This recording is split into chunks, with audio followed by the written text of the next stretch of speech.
We are live here on Flow Sports. It's FloWrestling Night in America. We're tonight from our Flow Sports headquarters in Austin, Texas. It's a wrestling doubleheader. We start with Illinois' number 2 ranked Vandalia High School taking on Kentucky's number 1 ranked Union County High School, followed by college wrestling. Southern Virginia University squares off against Shenandoah University.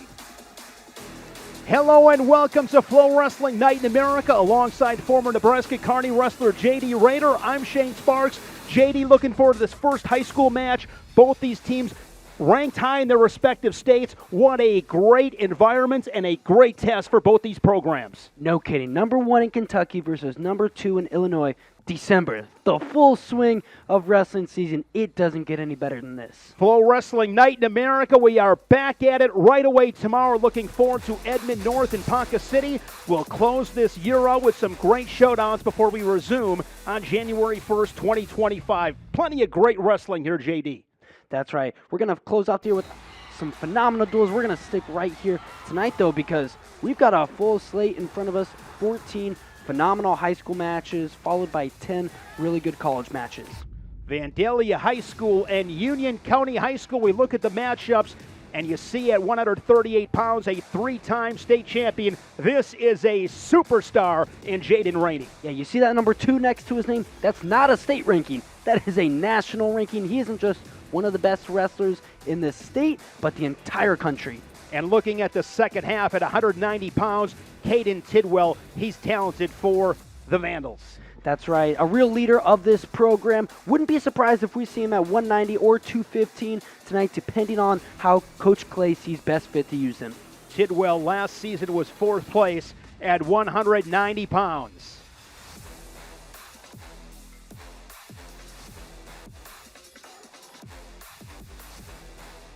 Union County High School, Morganfield, Kentucky. As we kick things off, what weight class is starting at? We begin at 175 pounds with Mustafa and Ricketts. And that didn't take long, a quick takedown, 3-0. Talk about getting off to a quick start. Ricketts from Union County, they're in that baby blue singlets. I like those baby blues. Both these wrestlers came out ready to wrestle. Mustafa firing off the whistle, but hey, Ricketts was ready. Perfectly executed down block re-attack, and here he is again looking to pick up another takedown on the go behind. Lucas Ricketts, he's a junior, was a regional champ as well as a state champion. He is placed every year at the state tournaments and quickly going to work on his feet. A couple of quick takedowns just 40 seconds in. He's leading at 6-1. Mustafa to his feet. Uncontested escape. I'm always looking for where is momentum sitting, and quickly on the side of Union County. You want to be that first guy out and really set the tone for the dual meet. No kidding, that's exactly what Ricketts is doing. The down block re-attack is really what he's been using here. Now he's got a cradle locked up. He's got to get hip to hip, get some space for the shoulders to get down. He's got it. If he can settle back, Mustafa's in a whole lot of trouble here. Lucas Ricketts looking for a 6th spot. And Mustafa able to fight off his back. Mustafa's a senior, comes in with a record of 4-3, a sectional qualifier for the Vandals a year ago. Couple of takedowns, scoring the 4 near fall with that cradle. Final 25 seconds here in this first period. Yeah, and that's that new high school rule, 4 near fall. Now, not just in college, also in high school. And as you can see here, that can really open up matches early. Ricketts, 2-time Fargo Cadet Greco All-American, getting it done in the classroom as well with a 4.0 GPA, and in short time tacks on 3 more, and he is up 16-3 to the second period. Take a look at that scoreboard. It's already breathing heavy. I know, almost a tech fall here, just 2 minutes into this bout, and Ricketts having fun out there, showing a little flair with the inside trip late. So Mustafa with the choice, chooses neutral. A takedown will give Ricketts and the Braves a tech fall here in this opening match at 175 pounds. And if you're Ricketts, you've shown you are the superior wrestler in this bout. Don't be satisfied with the tech fall. Get that bonus point. Now, easier said than done when you're only a takedown away. So he's going to get it done with the tech fall. So at 175 pounds, Lucas Ricketts, the junior for the Braves, gets the tech fall, and Union County out to a 5-0 start here after one weight class. Really impressed with Ricketts there. Got it done on the feet and on the mat. Takedowns, turns, clean match there from Lucas Ricketts.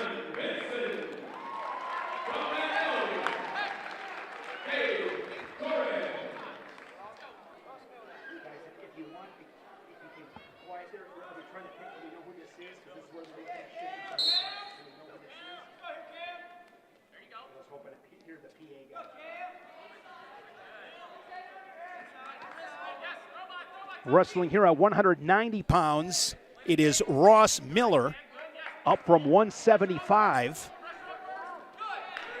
And then Cameron Vinson, a senior for Union County. And the Braves, JD, getting to their offense early. Second straight match, they've got a takedown quickly. Yeah, absolutely. They came out here ready to wrestle. And now Vinson's going to have to climb up here. Miller's looking for the reversal, but with that bottom left leg tied up, it's going to be tough. Now he's out, and he's in better position. If he can pull himself in, get his head up, look across, he can try and finish like a high crotch or a double leg, but you see the hip pressure. Absolutely. From Vinson. Strong hips from Vinson, leading at 3-0. Miller is a junior with a record of 5-2, a sectional qualifier for the Vandals. As Vinson continues to go to work on top, looking for a tilt there on the edge.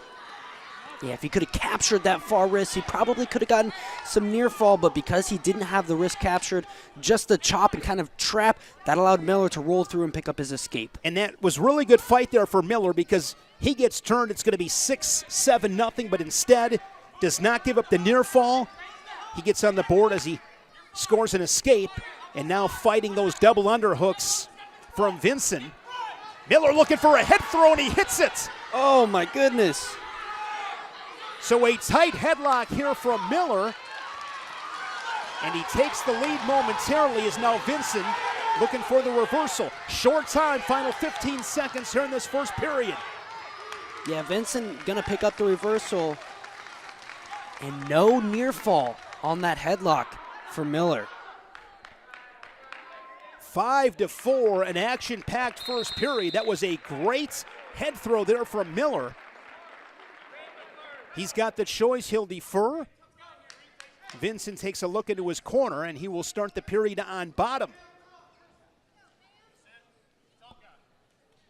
What do you think of this hairdo on Miller? The leopard print in the hair. Kids nowadays. That's like that's a page out of Dennis Rodman's playbook. It's very simple. You got to back it up. I agree. That is definitely an interesting hairstyle for sure. Miller looking cradle here, but Miller up to his feet. Miller doing a nice job, being able to ride him for the first 25 seconds. Another good breakdown, riding that right side. Vinson works up once again. And this is where you really can put yourself into a match, is in this top position. Absolutely. Make them earn their escape point. There's no riding time point here in high school wrestling, but you can really demoralize somebody by being able to ride them. So Vinson scores an escape, and he's back up by 2-6-4 out of real estate back center of the mats. For Vinson, he's a senior. First time cracking the lineup since his freshman year when he was down at 106. That's quite the jump in weight. Another 4.0 student for Union County. Talking to Brooks Block, said really excited to have him this season. Works really hard and hoping to have a great season. He's off to a good start, 4-0. 5-0 Union County as they got the tech fall at 175 pounds from Lucas Ricketts. It is FloWrestling Night in America. Vinson working on that 2-on-1. And now Miller with the advantage, working a front headlock on the edge. Yeah, I'd like to see Miller. You want that heavy weight. Pull your opponent, Vincent, down onto his elbows, down onto his knees to pick up the takedown. Those two are going to go out of bounds, though.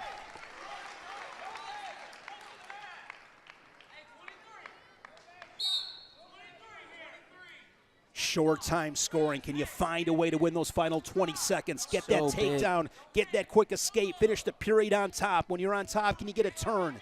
It's an old cliche, but it's an old cliche for wrestling, for a reason, excuse me. Finish the period on top. You find a way collectively to win those final 20 seconds of all three periods, that 1 minute. I'd love to see the analytics behind success in those time frames. We go to the third. It's a 2-point match. So Miller will go on bottom.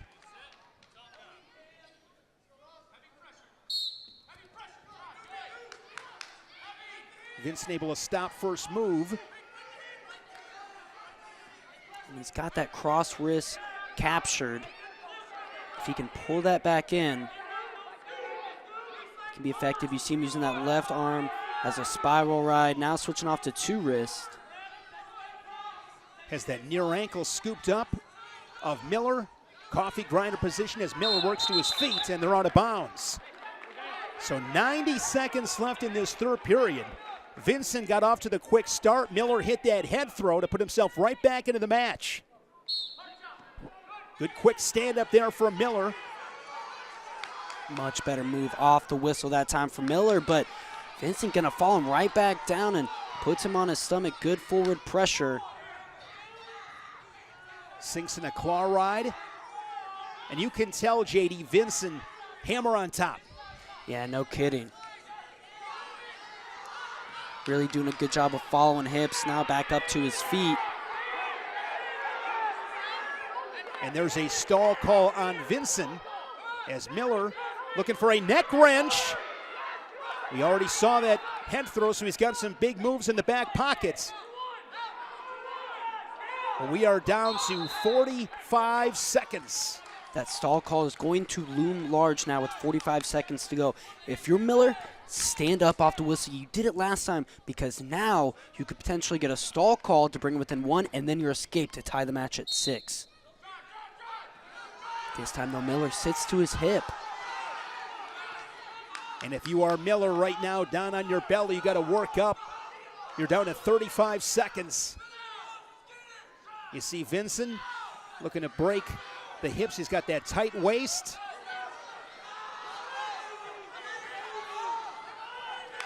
Good ride here for Vincent. I'd like to see him attack that right arm. There he does, because that's the reason you're going to chop Miller flat. Vincent looking to ride Miller this entire third period. Got to look for a reversal now, just an escape. He's got that escape, looking for that head throw once again, and he got hits it in the final second. And Miller is going to win this one late. Oh my goodness.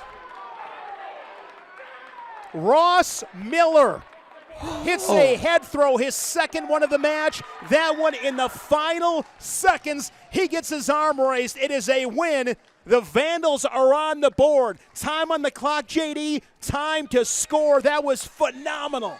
No kidding. Hey, if a match is 6 minutes, you have to wrestle for 6 minutes. And I think the Union County wrestler, he just got a little complacent. Stood up to his feet, and if you're in that position, push your opponent away. 1 before 2. You were up by 2. You can't stay engaged there. That was a wild, wild, wild match. As we turn the page to 215 pounds, talk about a tough act to follow.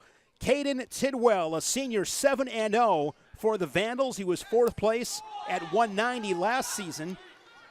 Wrestling Wiley Elders, a junior, first time making the varsity lineup for the Braves. And Tidwell with a quick takedown, leading at 3-0. I can't get past that last match. Crazy. You were up by 1. You had a stall call to give. And a situation right there where just really good defense, being aware of the situation. But credits Ross Miller. And Tidwell here with just a classic wrist and half. Looking for near fall. He's going to get 3 near fall. And, hey, if you're the Vandals, you're coming into enemy territory. This is where you start to pick up some momentum. You pick up a last-second win, and then you've got your hammer up top here in Tidwell looking to pick up bonus points. No question with Ross Miller. If that doesn't ignite your bench, I don't know what will. 2 head throws. And similar, if you're Elders, come out here and give this crowd something to cheer about. Don't let the Vandals take momentum, right? Come out and make a statement, pick up a big victory. And in a dual meet, JD, as you well know, you got to fight for your team. I mean, you can be a hero of a dual meet getting beat by 7. You can be a hero of a dual meet getting beat by 14. You can be that guy. Every position, every point matters. You're fighting for that name on the front of the singlet. Down to short time, 20 seconds in the first. And exactly what I'm talking about here. Elders with an opportunity, if he can break that grip, beat that left shoulder. He's got to use that left hand to break the lock around the leg there. He does it, picks up the reversal. JD, we've talked about short time scoring. We have seen tons of short time scoring in this dual meet, and we're only in our 3rd match. That's right, already playing out huge.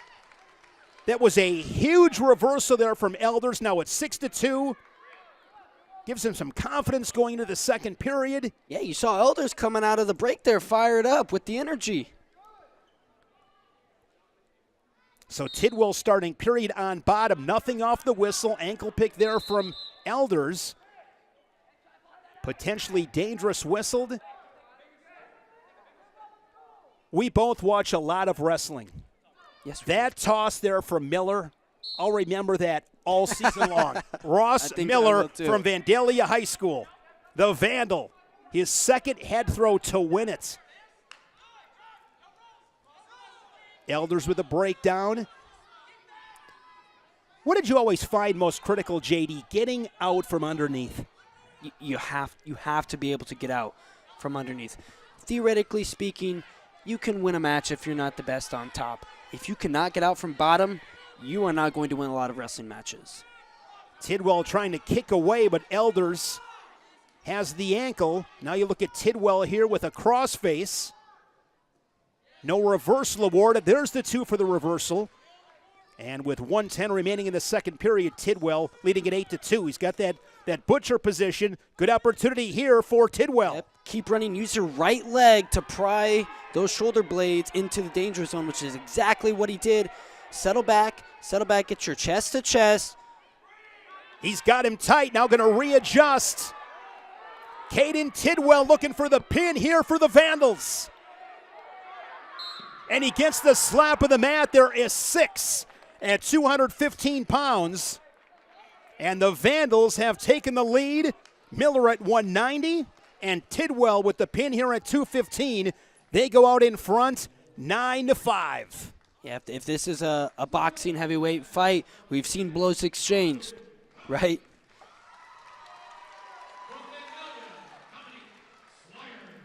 So we go to heavyweights.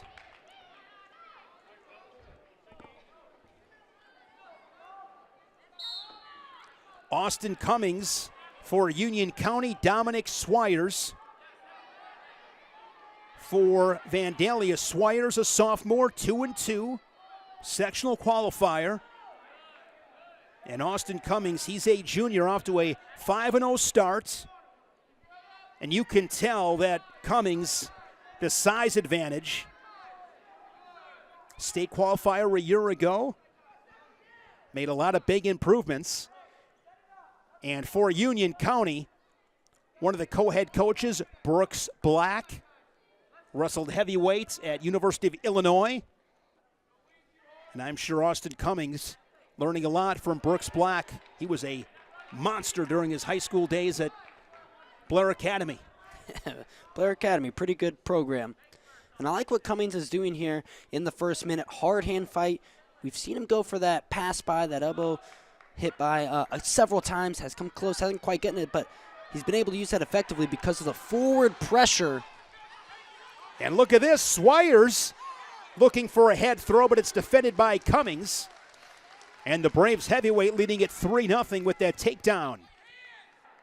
And of course, if you are Cummings and the Braves right now, you're now 9-5 on the team scoreboard. You're looking for bonus.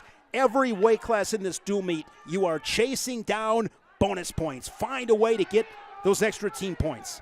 Absolutely, and that's the difference. One of the differences between a dual meet and a tournament. A lot of tournaments, you'll see guys who are content winning 6-3, 6-2, whatever. dual meet, you go for the bonus. And a good ride here from Cummings. Good forward pressure. Been working the wrist, working for turns. Here we go, 7 seconds, JD. And if I am Swires, right now I want to anticipate that whistle. If I get a caution, that's fine. I wish guys used more cautions. Exactly. Especially when a guy like Cummings, really good in that top position. He's making you feel his weight. Anticipate this whistle. And I do believe Cummings got called for stalling there on the edge. I'm not sure if that's my favorite call. I thought Cummings was doing enough, working side to side. Good stand up here. But time will run out. Really good awareness there from Cummings. Goes to that single leg, keeps that 3-1 lead.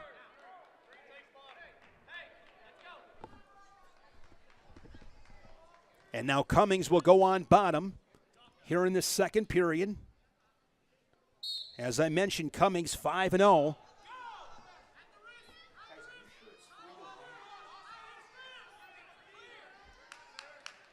And Cummings with the escape. Are you guys sure is it 4-1 or 4-0?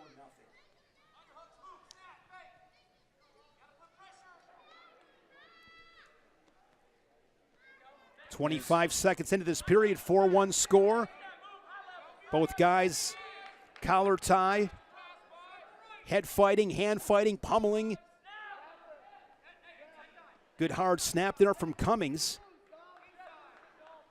And again with that three-point takedown, Swires a takedown away from tying this match. Just one strike away from being right back into it. But against Cummings, maybe a slide by, sweep single, snatch single. You don't want to get caught underneath. That's right, and that's the big difference between heavyweight wrestling from almost just about any other weight. Sure, there are down block reattacks at every weight, and you can't be going and taking bad shots, but especially at heavyweight where they can sprawl and put the weight down on you. Heavyweight is a completely different ball game when it comes to that stuff. Cummings, a first period takedown added to his lead with the escape, and he's going to tack on 3 more, able to defend. Beautiful transition right into this butcher. We saw it last match. Tidwell got a pin. Similar situation. 22 seconds to get it. Plenty of time. And Cummings gets the slap of the mat, improves to 6-0. And this is junior season. Austin Cummings, the heavyweight for the Braves, puts Union County back out on front. 4 matches in. Both teams have won 2. And it is now 11-9. Fun start. Started at 175 pounds, and now we will go to the little guys down to 106. I love dual meets, JD. They're the best, aren't they? And one of my favorite transitions is a dual meet when you don't start at the lowest weight and you go from heavyweight to the little guys. That is Aiden Evans, a 5-1 freshman for Vandalia. 2023 and 2024 Illinois Junior High state runner-up, so a lot of experience. And Braxton Corbett for Union County. And he's able to get the go behind, leading it 3-0, wants to stand his feet, and quickly back in with another attack. Yeah, staying on the attack and looking for a cradle. This is nice. Settle your hips, lower them down, and get the fall, just like that textbook. Minute and a half fall for Braxton Corbett, the senior for Union County. It is back-to-back pins for the Braves, and Union County, with that 6, extends its lead. They are now up 17-9. Braxton Corbett with that fall remains undefeated on the season, now 6-0. Regional champion from last year, wants to be an MMA fighter. Okay.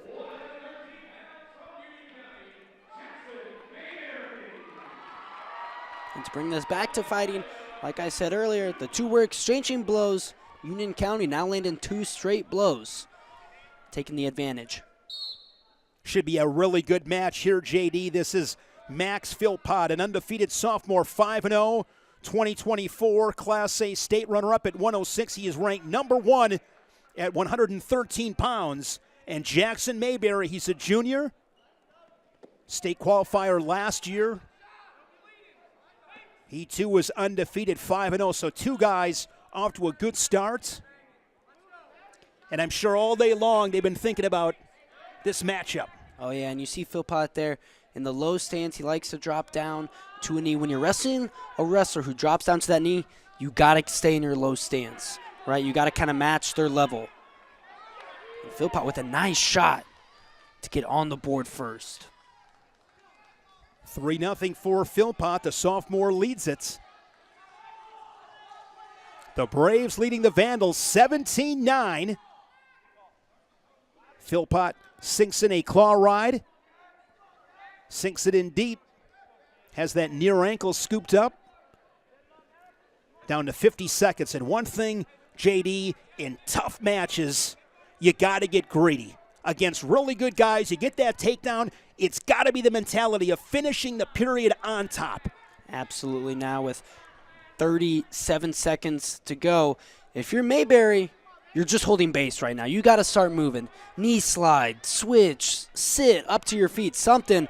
Don't just stay there, right, and allow Philpott to work from the top position, which is exactly what he did. Picked up the turn. Great work there from Philpott. Gets the takedown, not content to just ride. Gets the 4 near fall. 7-0. And you see these new high school out-of-bounds rule, very similar to college, where just that left toe is in for Philpott. We're still in bounds. But just look at the mat awareness. I mean, what a great period for Max Philpott. You can watch and understand why he's ranked number 1 in the state. Absolutely. State runner-up a year ago. I'm sure he was fueled all summer long. Wants to take that final step to the top of the podium. Mayberry will go on bottom. Mayberry, state runner-up in freestyle and Greco for Union County there in Kentucky. And against a guy like Philpott, it's going to take 2, 3, 4 moves. Absolutely. And even if you get in clean on one shot, he's still going to make you earn your finish. The best guys they contest everything. And it's one thing to get to the legs. It's another thing to finish. Looks like you're 95% of the way. That's great, but can you finish the other 5%? Can you find a way to finish, put points on the board? Really tough to do. The good guys, they just don't give you anything easy. And I think this is a wise decision by Mayberry to go neutral in the second. Now with the 3-point takedown, an escape doesn't quite have the same value as it used to. You were worked pretty well from when you were underneath in period number 1. A little bit more of a neutral ball game on the feet. What does Mayberry have in store for us here in the second? Can he answer? Philpott, a takedown and a turn in the first period, leading at 7-0. Here's an underhook for Mayberry. You see Philpott pinching that right elbow.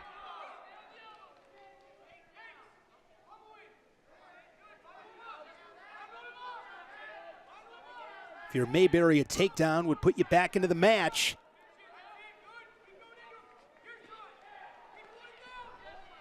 But Philpott, once again, is going to score at about the same time he did back in the first period. Second takedown makes it 10-0. And now if you're Philpott, of course, you're smelling bonus. Absolutely. Already in bonus point territory. Go ahead and get one more with the tech fall or 2 more with the fall, which is what he's looking to do here with that power half on the left side, the right boot in, and this is a tough position for Mayberry. Both these guys with some length here at 113. Philpott looking to turn the hips. Another great period for Max Philpott, just a sophomore. Has that hammerlock position. He's got Mayberry flat on his belly. You see Mayberry working to get that right knee down. Now he's able to, but too little, too late getting that leg free because the period's going to close, and he's still down 10-0. So Philpott's got the choice.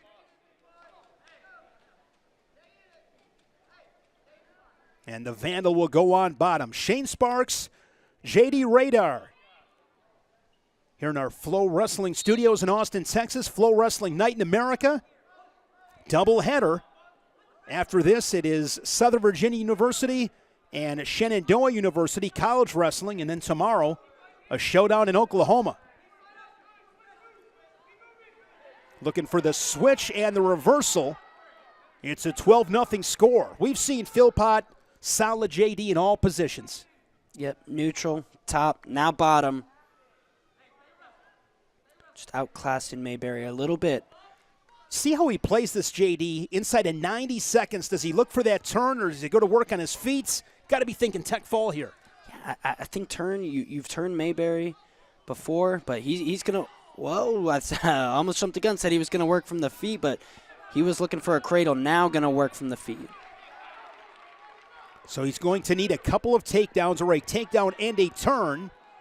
And this is where if you're Mayberry, it's not about the wrestling technique anymore. Now it's a fight. And I like it. He's showing fight, taking 2 attacks here. He's to the leg. He should throw up that left hand, try and get to a lock, or else Mayberry's going to be, Philpott's going to be able to come around behind here and finish this, which is exactly what he did. So Philpott takes a quick glance at his corner. He's leading at 15-1.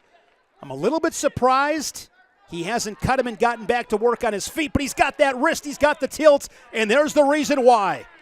Max Philpott is going to get the tech fall with the 4 points. 19-1. Takedowns and turns. Max Philpott, 6-0, ranked number 1 in the States at 113 pounds for Vandalia. What a performance. Really impressed with him. Like you said, all positions. Neutral, multiple takedowns. Top, multiple turns. He was only in the bottom position once, but not even in an escape. Reversal. Max Philpott gives his teammates some fives as he jogs down the row. 17-14 in this dual meet. Here's 120 pounds. This is Preston Wattell for Vandalia. Sophomore 6-0, 2024 Class A state champion, was 50-0, a perfect season, and wasting no time. Yeah, absolutely. And that same tilt we saw in the last match there, that cross wrist and elbow. If you get that cross wrist, pull it tight all the way across, pinch the elbow to the hip, that's going to be a turn a lot of times, and staying on the attack here with the cradle. Doing a good job of putting that knee in the side. You see him there scooching back so that right shoulder blade can hit the mat. This is really close to a fall. Preston Wattell looking for the stick and 6 for the Vandals. And it is a first period fall. 59 seconds for Preston Wattell, ranked number 2 in the States, now up at 120 pounds. And with that fall, Vandalia goes back out in front. It's been a seesaw affair in the first half of this dual meet. Heavyweight slugfest.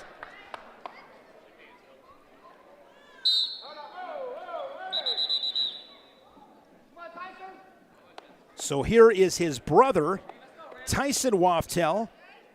Older brother Tyson, a senior undefeated 7-0. 2022 state champion at 106. 2023 state champion at 113. He was a runner-up a year ago, and he is committed to wrestle for Chris Bono and the Badgers up in Madison. Fires off a quick attack and gets the takedown. And Jake Ramsey, state qualifier for Union County, for the Braves here at 126.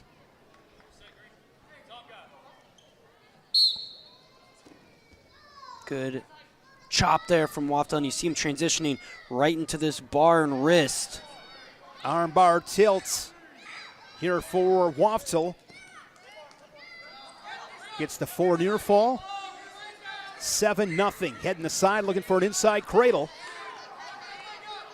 Yeah, so he's putting his head down underneath the ribs. Needs to put that forehead more in the ribs if he really wants to lock up that cradle. Good scrambling here from Ramsey.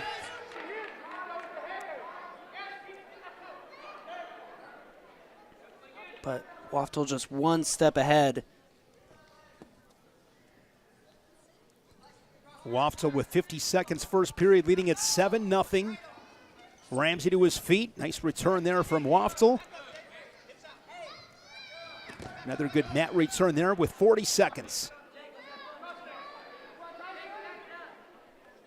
Has that near leg scooped. And really working hard in the top position looking for turns. Yeah.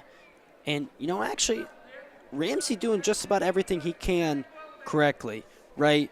Waftel's just that good.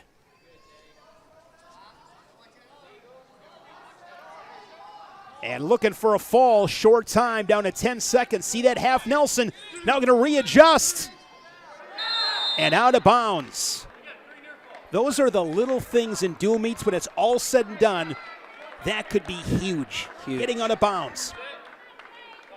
Not giving up the fall. Final seconds in the first. Quick breakdown there from Waftel. I mean, we've already seen every team point is going to matter. Absolutely.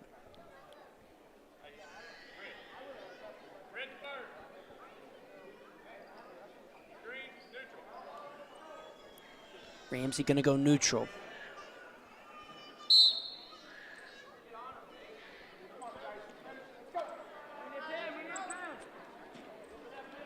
In on a single leg once again. Looking to clear his head. Good leg pass from Ramsey. He needs to keep coming, keep elevating, bringing his chest up. He's trying here.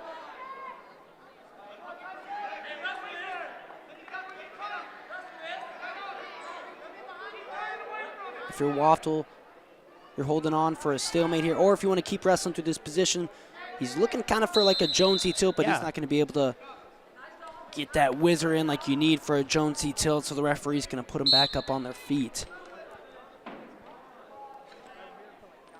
Another quick attack, head to the outside once again. Now he's going to cast across for the double leg. And the key there, JD, was the quick finish. Absolutely. It's the same takedown he hit right off of the whistle in period number one.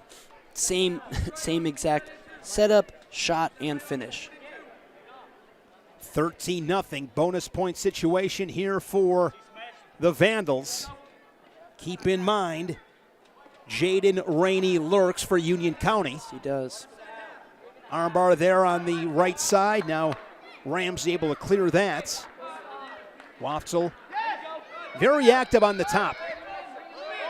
Inside cradle. Good. Nice. You see him pulling Ramsey back in there so he has more space to work so he can do something like this to roll through. That was high-level mat awareness. Tyson Waftel looking to give the Vandals 6 more. He's going to have to get his hips back up on top if he really wants to get the fall here. It's going to be tough to do. Final 10 seconds. Ramsey doing a nice job for the Braves, fighting the cradle from Waftel. Rolls him through one more time. And the buzzer will sound to end the second period, but it's going to be a tech fall with the 4 near fall points. 17-0 final for Tyson Waftel. The future Wisconsin Badger improves to 8-0 in this his senior season. Bonus points for Waftel and the Vandals. And those Waftel brothers, those Waftel brothers aren't too bad, huh? 25-17. Sure, they've had some good scraps in the living room over the years. No doubt about it.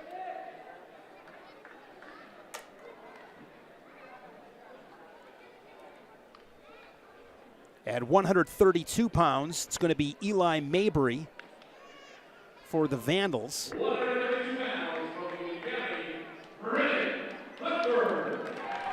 And Brennan Clifford.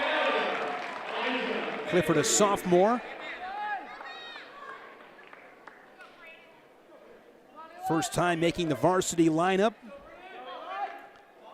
And he reminds the coaching staff of Barry Davis, 3-time national champion, Olympic silver medalist in 1984, longtime coach with the Badgers, now assistant coach under Kerry Collette at Navy. Great to see Barry Davis back in the sport. Talked to him this weekend in Las Vegas. They don't make him any better than Barry Davis. That's He's right. a phenomenal, phenomenal guy. Mabry 5-1. State qualifier at 113 pounds as a freshman. So up a few weight classes. And out of bounds. It's a big match, JD. Huge. And that was a good shot from Mayberry. Clifford on the edge. He planted his toes in the mat, which allowed Mayberry to drive in and almost get the takedown. On the edge, you would have rather seen him go laces down and just slide back out of bounds. And now Clifford with an opportunity maybe here to score, but Mayberry clearing out of that front headlock position. Clifford 5-0 on the season, 50 seconds in a scoreless match. Here's a single leg opportunity.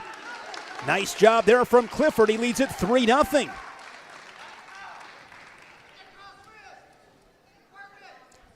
Clifford tried that collar tie pass to the single leg once before, wasn't able to get it, went right back to it this time. It was successful. You see he's controlling the wrists, maybe with his head on the mat, and now Clifford working for a tilt. Looking to break that 45-degree angle. If you're a Mabry right here, want to work up, build up to a base when your elbows are out, susceptible to giving up the wrists. That's right, and you saw there, as soon as Mayberry went to try and attack that wrist, Clifford knew it was coming, went to the cross wrist, came close to hitting that roll through tilt. We've seen it a couple times in this meet. Mayberry, though, felt it, base back down. As I mentioned, Mabry is sophomore, 5-1, and he trails it here 3-0 as we start second period neutral. Good hips there from Clifford. Oh, nice technique. Mabry has that left elbow.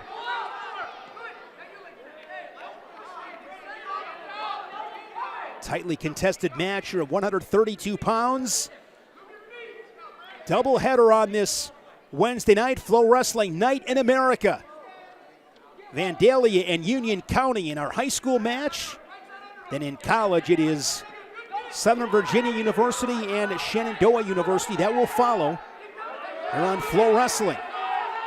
Mabry here in a tough spot, extended on bottom. Absolutely, and Clifford doing a good job there of trying to peel that lock. Because as long as Mabry is able to keep that lock, you're not going to get the takedown. Stalemate his whistle, so good job there from Mabry to get back to his feet without conceding the takedown. Halfway through this second period.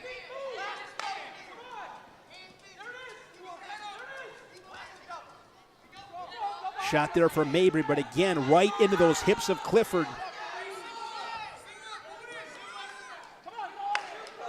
Clifford likes to work off the elbows.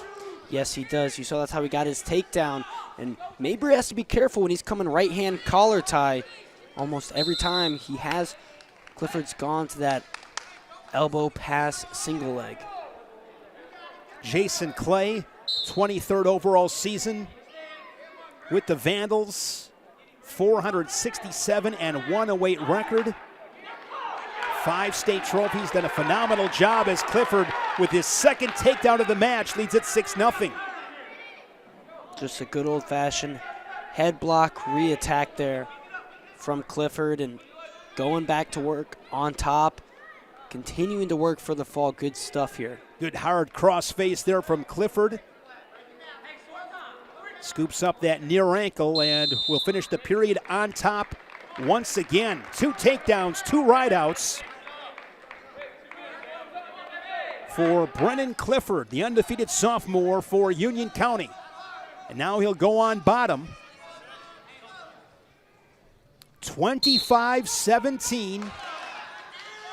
The Vandals leading the Braves. Clifford off the whistle, quickly to his feet. Good return there from Mabry. Tight waist. Sound like a broken record, but again, here we go. 6-0 match. If you are Mabry, fighting for your team right here. Same with Clifford. Exactly. Clifford, he wants the Clifford major. can be content you know, just being on bottom, not getting turned. Don't be. Get your escape, get your takedown, get your major decision. Work for the next point or points. And Clifford right here, JD, head down a little bit. There's Mabry on that ankle as Clifford looking to skip away. There's a stall call on Mabry. And if you're Clifford, I actually didn't like turning in here in wrestling. Keep kicking.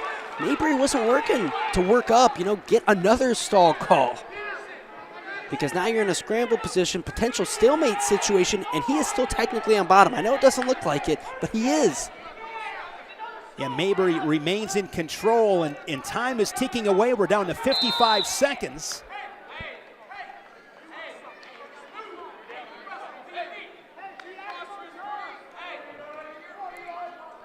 Mabry's a little tricky from this top position. What kind of adjustments can Clifford make on bottom? Just continue to move. I like what he's doing here, but see how he stopped. He stopped. 1, 2, 3 together, right?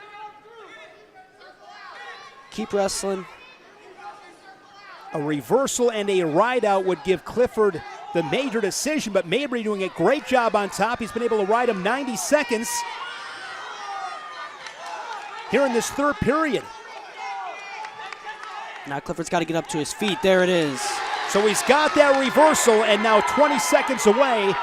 Clifford finished the first period on top, the second period on top, and if he does it again here with 12 seconds left in this third period, he will get the major decision. And that is going to be the story, the 8-0 major decision. And with bonus points from Brennan Clifford here at 132 pounds, Union County creeps a little bit closer. It's 25-21 with 138 pounds upcoming. When we come back, Jaden Rainey, the 3-time state champion, takes the mat for the Braves.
FloWrestling Night in America alongside JD Rayner. I'm Shane Sparks. What a doomy. This one going back and forth. 25-21 Vandalia. But, of course, Rainey coming up for the Braves. That's right. You said it. This is the star of the show right here. Nationally ranked, not just in the state. Number 2 in the entire country. One of the most highly touted recruits in the high school wrestling right now. Jaden Rainey, a junior, already a 3-time state champion. He is a world champion, won the Greco-Roman World Championship this past summer in Jordan. 4-time Fargo Cadet National Champion in freestyle and Greco. Simply put, JD, he has it all. That's right. And what I like about this kid, he's not a defensive wrestler. He's going to get in these crazy high point scoring matches. Already now just 35 seconds in with 3 takedowns. He's 5-1 this season, coming off a runner-up finish at the Ironman. He fell to Jax Forest in the finals. And now he's got a tight headlock, and this is going to be tough to escape. Rainey going to settle in, JD. This is probably going to end with a fall, and it is. Jaden Rainey gets the stick for the Braves.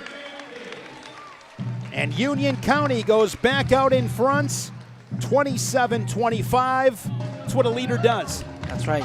He had a job to do, came out, took care of business. No ifs, ands, or buts about it. Jaden Rainey, the fall at 138 pounds. Also a 4.0 student, impressive young man, one of the leaders, of course. I'm sure he had just about every college coach in the country calling his phone when they were able. And Brooks Black, one of the co-head coaches, said it's been a lot of fun. Talking to a lot of coaches coming in, and really cool experience for Jaden Rainey and for the program as well. So 144 pounds, Cole Yarbrough, a sophomore, 6-1. 2024 state qualifier at 132 for Vandalia. And Carter Thomas, just a freshman, middle school state place winner. Freestyle and Greco state placer as well, another 4.0 students. His dad wrestled for Union County in the 1990s, so he's been around the sport a long time. Yarbrough with the first takedown.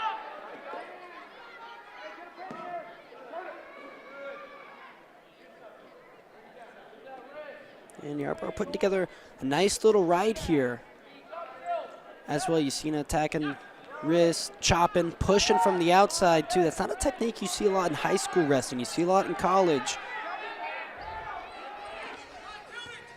Yarbrough attacking that cross wrist roll to tilt from the feet. Didn't get it on the feet, but he gets it on the mat. The swipes here for Yarbrough. Has that armbar tilt.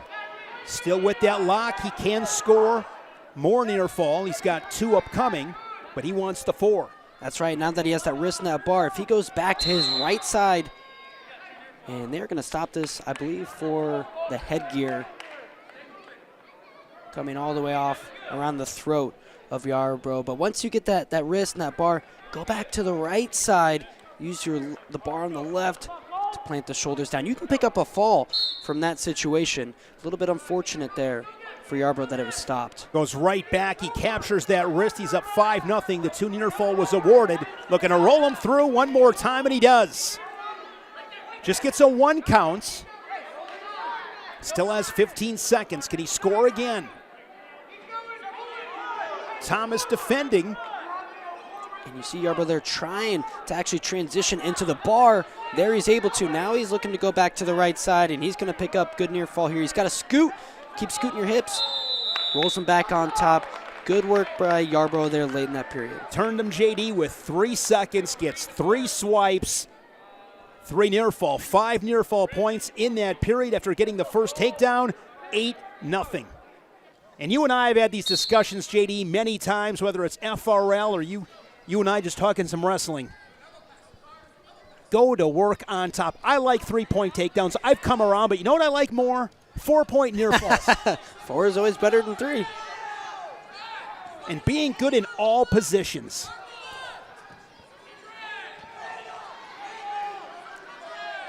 Thomas, he should put his head in the hole here. Keep running to that right leg. You have that cradle locked?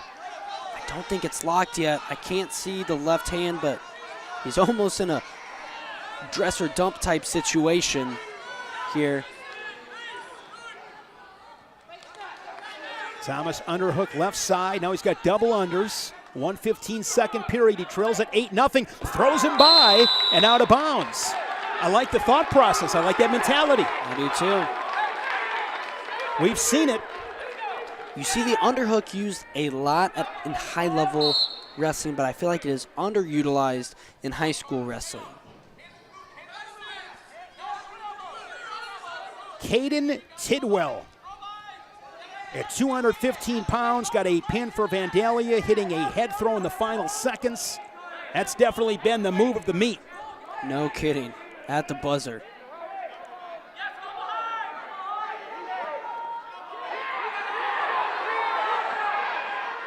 And another takedown makes it 11-0. This duel meet's gone back and forth. Vandalia and Union County. Vandalia ranked number 2 in the states in 1A in Illinois. Union County, the top-ranked team in Kentucky. Union County, 15 total state titles, the record for the most team state titles. They had a run of 7 straight state titles. They were second in 2023, and they won it again last year. Now, if you're Thomas, you know that cross wrist tilt is coming. You got to be careful going and grabbing hands underneath, because you hear hand fight and you want to go grab hands. That's actually going to allow the top wrestler to grab a wrist even easier. And if he does, you got to base out hard, because that head is coming underneath around your stomach. And if that happens, you're going over. And you know what Yarbrough's thinking. One more tilt for 4. It's going to be a tech fall, final 20 seconds. And remember, to end the first period, he turned Thomas for 3. Sit position, Thomas. But Yarbrough has that near wrist.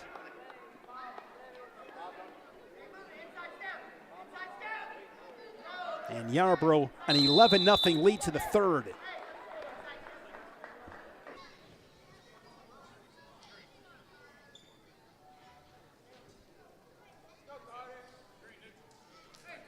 Had a really good conversation with Brooks Black about what they're doing at Union County, building that program, creating excitement around the program, and said it numerous times, just the support from administration.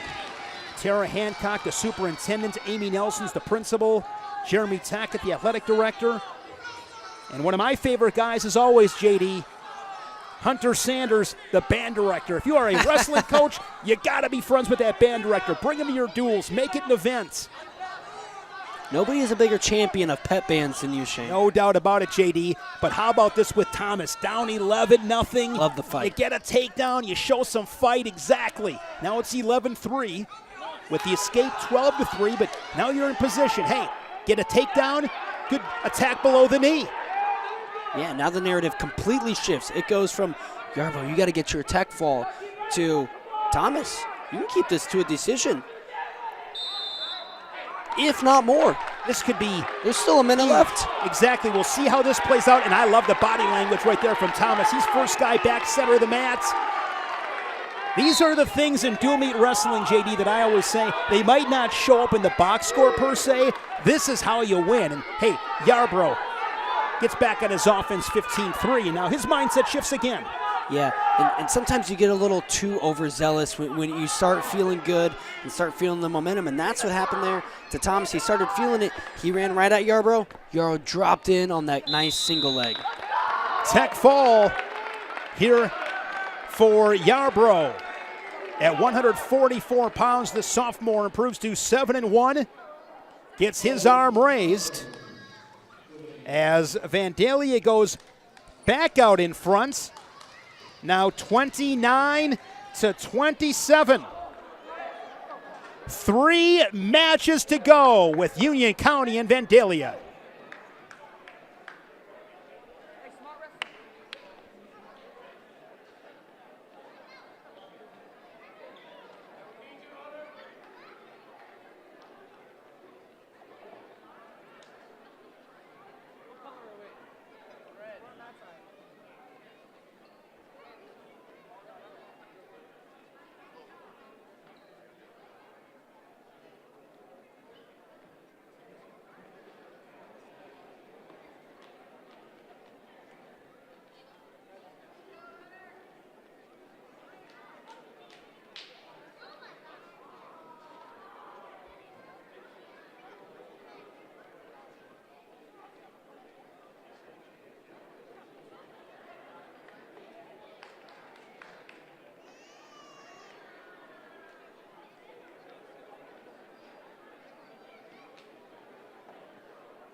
FloWrestling Night in America, a doubleheader on this Wednesday night. Shane Sparks, J.D. Rayner from our Flow Studios in Austin, Texas.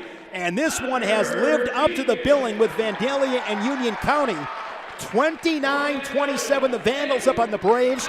3 matches to go. We began at 175 pounds. This is 150 with Dade Kleinek, an undefeated sophomore, 5-0 for Vandalia. And Jake Dowdy, a senior, a mark of 4-1 for the Braves. And Union County strikes first, a takedown there 15 seconds in. Yeah, really looking strong here and continuing to work on top. Kleinek doing a good job of knee sliding, continuing to try to get up to his feet, but the forward pressure a little bit too much right now. My mistake, it's Hunter Jenkins. Hunter Jenkins is in here for the Braves. He's leading at 3-0. Looking for a cradle. Unconventional cradle there, and he went full send without even the lock, and it might pay off here as he's transitioning to the Butcher. Hunter Jenkins, he's been on varsity since his 8th grade year. He has not placed lower than 3rd at the state tournaments, and he's got him tight. But great fight there from Kleinek, at least at the moment. And now he's going to go back to being in big-time trouble. That headlock is tight from Jenkins. And it is a pin for Jenkins and the Braves at 150. And Union County goes back out in front. Great feel there from Jenkins. Kleinek was just on his knees for a split second too long. That's all he needed. Hunter Jenkins, a big pin at 150. The Braves lead at 33-29 with 2 matches to go.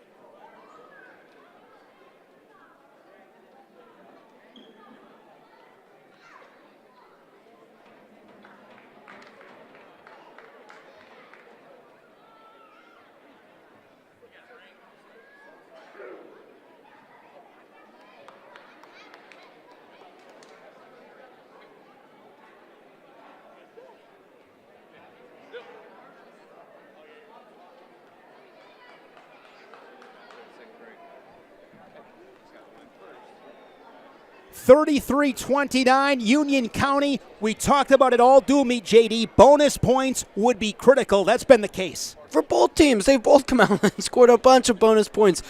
This has truly, I've mentioned it before, a heavyweight slugfest of a duel. Final 2 matches in this dual meets.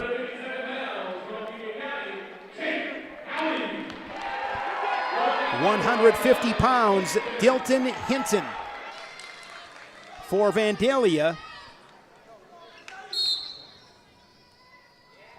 And this is Jake Dowdy.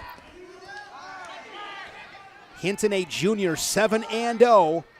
2023 was 5th at 132, a state runner-up a year ago at 138, so he's a hammer for the Vandals. And for Dowdy, he's a senior with a record of 4-1. And he has made the state tournament every year, looking to get on the podium.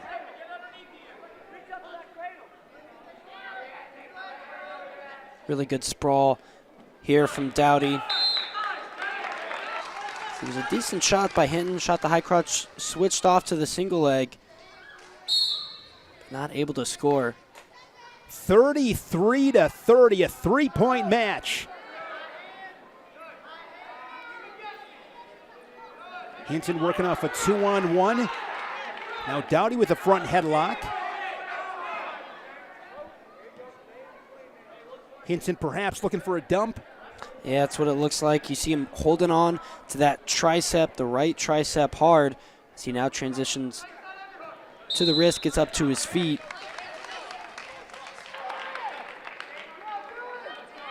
Sometimes I've heard it called a Kelly. I've heard it called a knee tap when you hold on to that tricep and go to the far knee. There's a shot from Hinton trying to suck up a single leg. Now going to switch off to a double, well executed. He should score here, and there's the 3. Good work there by Hinton on the board first, and you saw him running his feet, driving forward, keeping good forward pressure. Looking for that ride out. Just over 20 seconds. See the claw ride. Switches sides, chops an arm.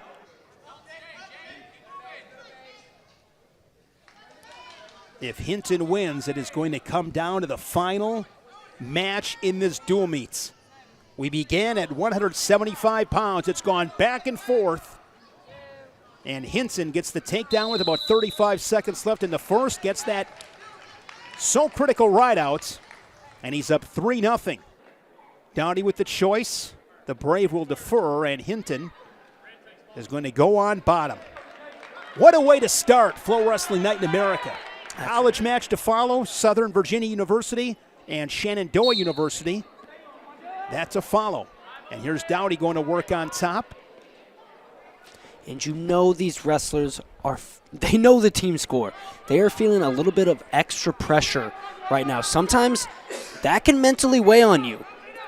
Don't be surprised if one of these wrestlers, even if they're coming in good shape, you can get mentally exhausted with that pressure weighing on you and pressure leading up to the bout. You see it going back and forth. You know it's going to be close. You know you're one of the last 2 matches. That can start to weigh on you several matches before you even take the mat. That is a really good point, JD. That is a really good point. Because if you are at 165, 3, 4, 5 weights ago, you're doing the math in your head because you know your team and pretty good idea of what you can expect. Here is a cradle from Hinton. Hinton looking to give Vandalia a pin. Instead, it's going to be near fall points.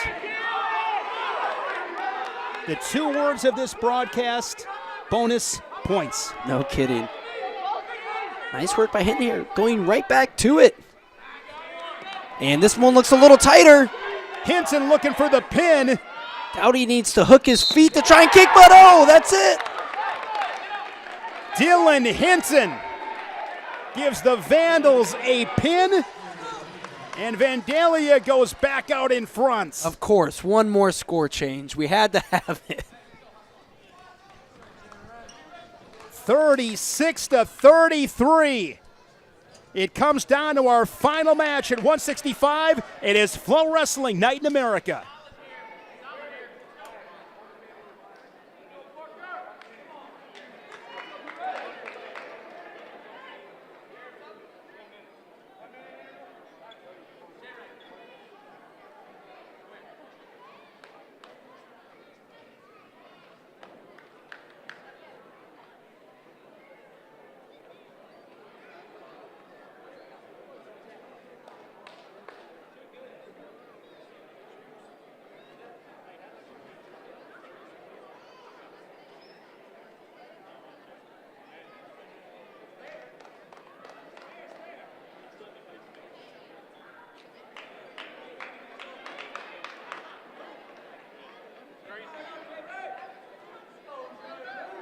To our final match, you're at 165 pounds. Vandalia leading Union County 36-33. At 157 pounds, Dylan Hinton getting a pin for Vandalia to put the Vandals back out in front. These 2 teams have gone back and forth, back and forth. It has been a fun dual meet. And here we go. Final match of the dual meet. We began at 175. We'll end here at 165. It is Parker Ray, an undefeated senior for the Vandals, 2-time sectional qualifier, and Jeremy Ray, a senior for Union County. He is 5-0 on this season, so a pair of undefeateds here at 165. All comes down to this.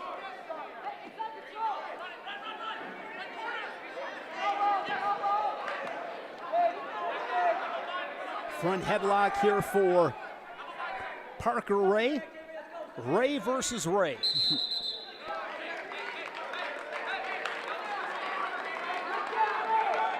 What a dual meet. Southern Virginia University and Shenandoah University following us, doubleheader. And then we're back at it tomorrow as well. FloWrestling Night in America. I love midweek wrestling. It's great. Gets us to the weekend. That's right. No score midway through this first period. Shots exchanged. And now Jeremy Ray is going to score the takedown 3-0. Good, quick horseshoe-style finish there. He's got that claw right in with the return, gets the wrist. Bonus points for Jeremy Ray would give the Braves the win.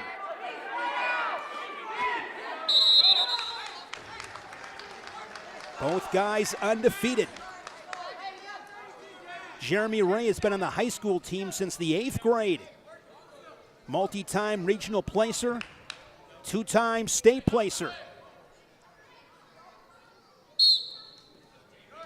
And Jeremy Ray looked to his corner, looked like he wanted to go optional start, and I think they said, no, you've got 30 seconds, finish the period on top, you can write him out. Claw ride once again. But good job at Parker getting up to his feet, earning his escape. Big escape. Escapes keep you in matches. There's a slide-by attempt. Final seconds here in this first period. Jeremy can throw that boot in and get his hips on top. He just does just that with, what, 2 seconds to go. 2 seconds left, the second takedown. You and I have talked about bonus points and short time scoring. And we've seen a lot of both. That is a huge takedown for Jeremy Ray, and now he'll go on bottom, up by 5. And I like, he came up smiling from that takedown, looking to his corner, kind of laughing a little bit. He's having fun out there. I like that in this high-pressure, tough situation. Leg in from Parker Ray. And this is perfect defense here from Jeremy Ray as well. Sit in that position. You saw him sealing off. Now going back to his base, but avoiding that left leg coming in. You saw him brush it off. Really good leg defense there from Jeremy Ray. Looking for the reversal, and he's got the 2, 8-1. And that leg defense is a testament to this Union County staff, because leg defense is not something that comes naturally.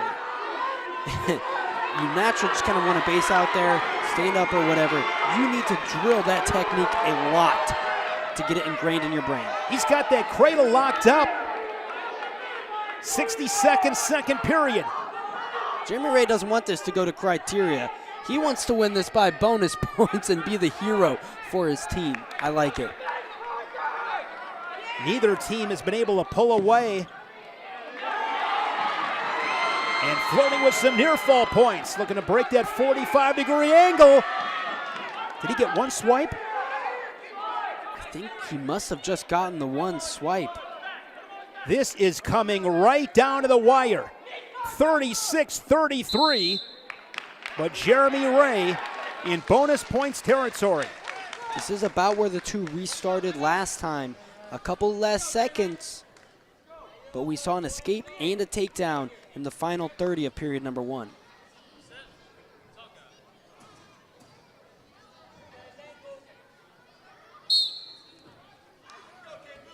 Quick stand up there from Parker Ray, and he gets the escape. And this is very similar to what we saw in the first period. Yes, it is. Jeremy Ray staying on the attack.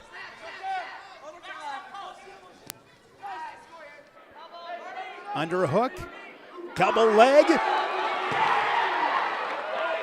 Solid defense there from Parker Ray, and spinning back inside the circle.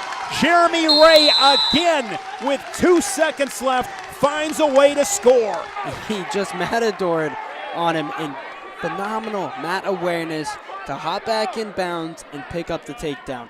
Most wrestlers there, they're gonna slide out of bounds, secede the position. Not this kid, Jeremy Ray. Went after the takedown, I like it. Starting neutral in this third period, he's 11-2. If the match ended with this score, Union County would win the dual meet 37-36. Double leg once again. And of course, if you are Parker Ray, you find a way to get a takedown. It could win it for your team, but Jeremy Ray just stays relentless on the legs. And that's how you finish a high crotch or a double leg. Notice how he wasn't able to finish when he stayed on his knees. As soon as he popped up to his feet, that's when he was able to get the takedown. Too many kids, they shoot in and they think they can just finish on their knees. You got to make the hard decision to come up to your feet and finish the right way. 14-2. But as we know in this sport, JD, he's up 14-2. He's still not safe. We've seen it in this meet. Yes, we have. You are not safe. When there is time on that scoreboard, you are under attack. Sit position here from Parker Ray. You see Jeremy Ray, nice job on that top position, tight waist. He's 60 seconds away from getting the W, and more importantly, winning this one for his Union County Braves.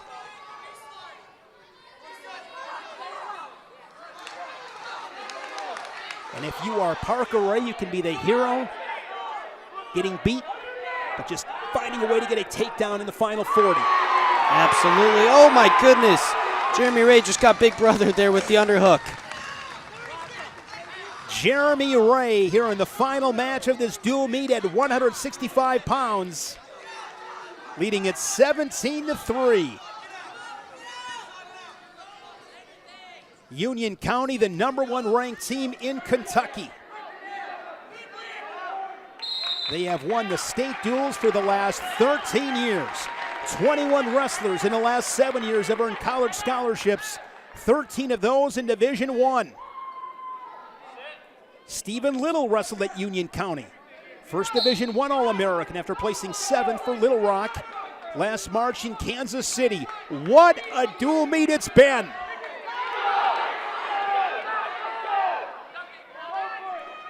Parker Ray is going to give up the tech fall 20-4. And with that tech fall, 38-36, the final score. Jeremy Ray remains undefeated, 6-0 on the season. He'll remember victory number 6 all year long. I would say past this year. He's going to remember that one forever. You see the teammates showering him there as the two teams go to shake hands. That, regardless of college, high school, that has been the most entertaining duel I have seen all year, beyond this year, in a very long time.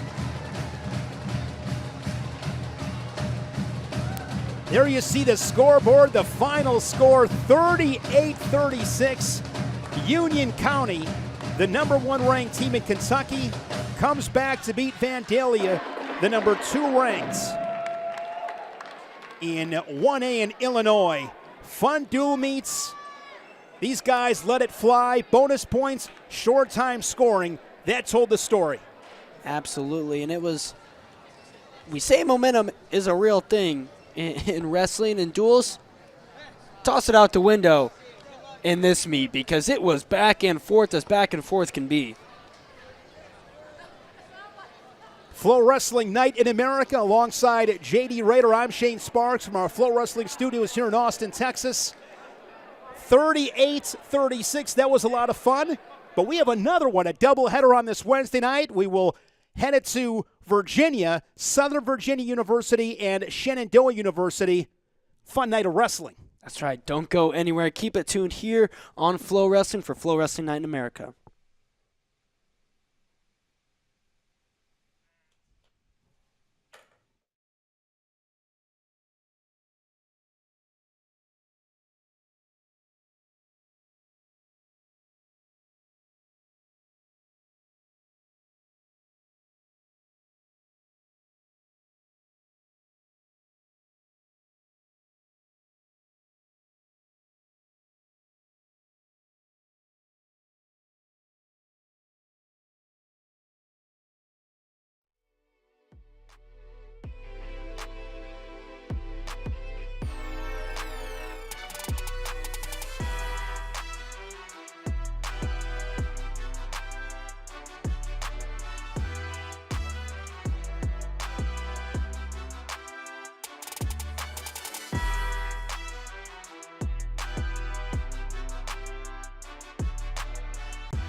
are live here on Flow Sports. It is FloWrestling Night in America. You are looking at the James R. Wilkins Jr. Athletics and Events Center in Winchester, Virginia, where tonight it is Shenandoah University taking on Southern Virginia University.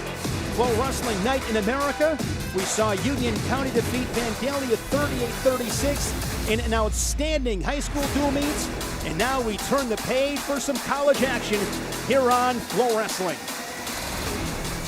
Hello and welcome to FloWrestling Night in America as we continue alongside former Nebraska Kearney wrestler J.D. Rader. I'm Shane Sparks. The college guy's a tough act to follow. Those high school kids let it rip, and what a great opportunity for these college guys to do the same. No kidding. We were talking about this before this meet, though. There are levels to this, and this is a level above. I don't know if we're going to see the crazy, wild, back-and-forth action like we saw in that high school meet, but we're going to watch some high-level wrestling. FloWrestling Night in America continues tomorrow night with Edmond North and Ponca City. Some phenomenal competitions coming up to close 2024.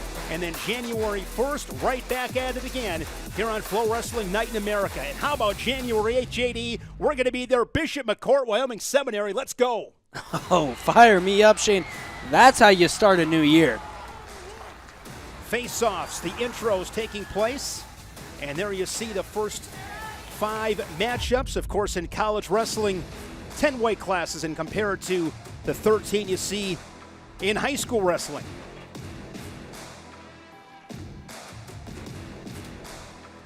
There you see 165 through 285. And one thing we know, JD, regardless if it's high school or college, short time scoring, bonus points in a dual meet, all that is so critical. So critical. Shenandoah University and Southern Virginia University. We will begin at 125 pounds.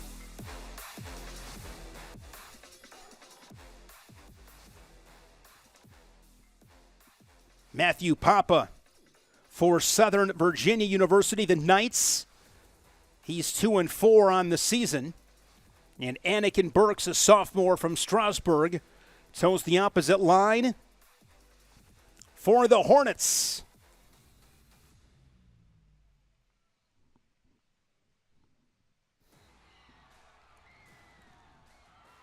Can you guys take off the music in our headphones? Anakin Burks in high school was a 3-time VHSL placer. He was 4th, 3rd, and 3rd, part of a team state championship team as well. And that's really critical, JD. When you come from a program in high school where wrestling's really important. Absolutely. It'll ingrain you in a culture of what it takes to succeed. Burks over 100 wins in his high school career. Was captain of that championship team at Strasburg High School. And here Burks he's locked in the crotch. He wants to keep scooting his hips. But he's having trouble here now with that right foot being shelved. So it is not Papa, it is Commodore for the Knights of Southern Virginia University. Switches off to a double leg, runs his feet, crackdown position, and he gets the 3 takedown. Good transition there from Commodore to take the lead. Absolutely. Burks got in on a good shot. He showed the defense there in the crackdown position, but Commodore stuck with it, earned his takedown.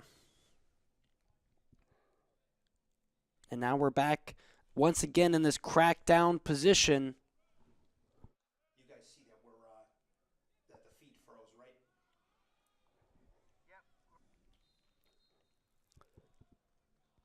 Apologize for the technical difficulties.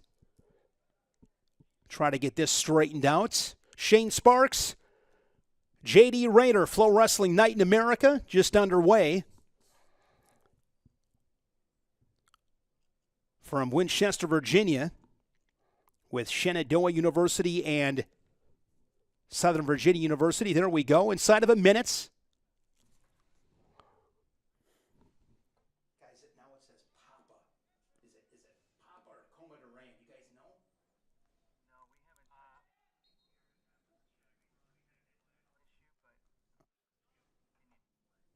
Weird, because it said Coma Durant and now it says Papa, so I don't know.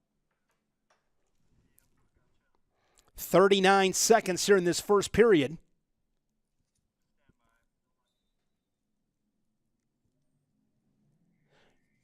You were just in Vegas this past weekend. What a great tournament once again. All that action here on Flow Wrestling. Man, it doesn't get any better than that in terms of in-season tournaments for college wrestling. That's the cream of the crop right there. And you were telling me you were really impressed by Matt Ramos. Looks like they're doing some stuff with the clock here, but Matt Ramos. Yeah, right now, and he is now your number 1 ranked wrestler at 125 pounds, Division I, according to Flow Wrestling.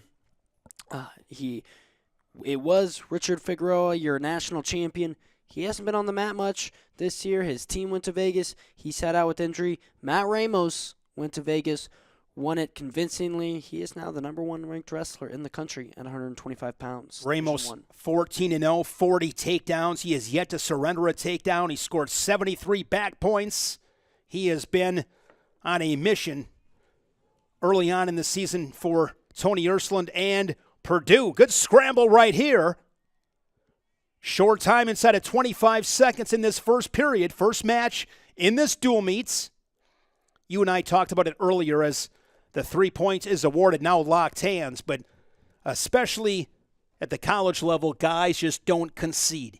That's right. You are so close, but you got to finish, and so close yet so far away in many circumstances. Absolutely. You can have a guy, you can be 99% of the way to a takedown. You do not have a takedown yet until that official throws that 3 up. So 2 takedowns for the night. 6-2 score. Big restart with 11 seconds to go. Huge restart. Coffee grinder position there for the Knights. Puts Burks flat on the mats. 2 takedowns and a ride out. That's a recipe for success. 100%. You're putting yourself in a position up 6-2. Like we said, high school wrestling, you're going to see, generally speaking, a lot more points on the board. When you put yourself up 2 takedowns to none, you're not safe, but you're in a good position. Starting neutral here in this second period after Burks deferred. And no surprise as the Knights here at 125 with a pair of takedowns.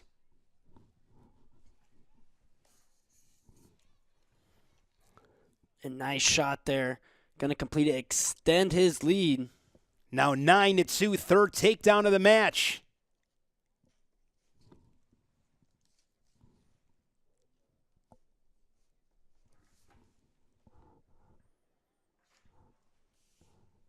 Do we have riding time, guys? And clearly we don't, correct?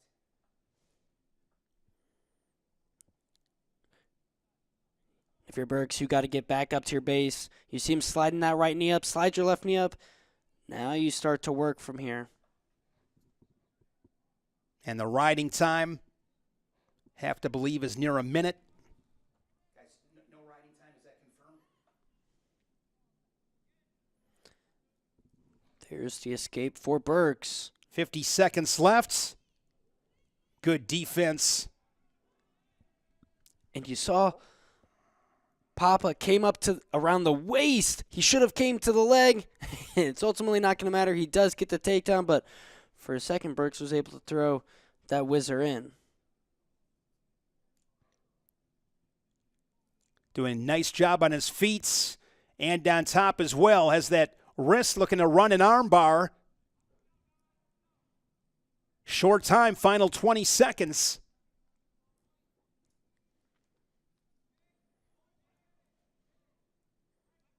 Sinks it in a little bit deeper. And Burks is going to defend the armbar and not get turned. But he's in a big hole as we go to the third period.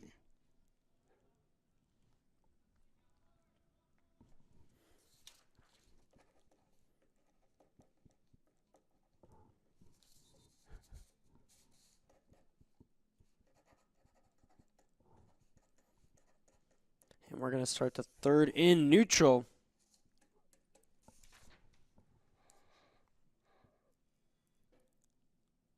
Front headlock position here for Burks.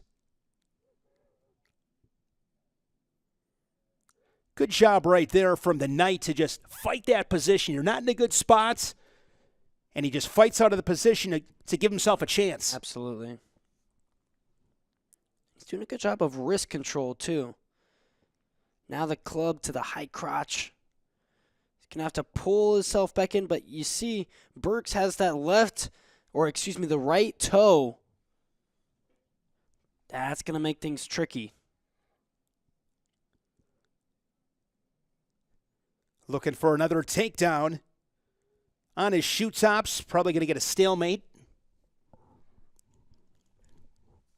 And back to our feet with 1:09 remaining in this third period. 125 pounds, FloWrestling Night in America. Nice shot right here, JD, head to the outside. Yeah, didn't bring his hips in enough, right? That's why we're now back down in this crackdown position that we were in the first period. Now he's going to want to look to come behind, shelf that leg on his right. Shin whizzer from Burks. Just over a half a minute remaining in this first period.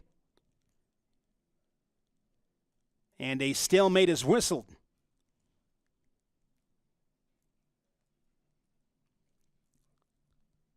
Southern Virginia University in line for the major decision in this opening match at 125.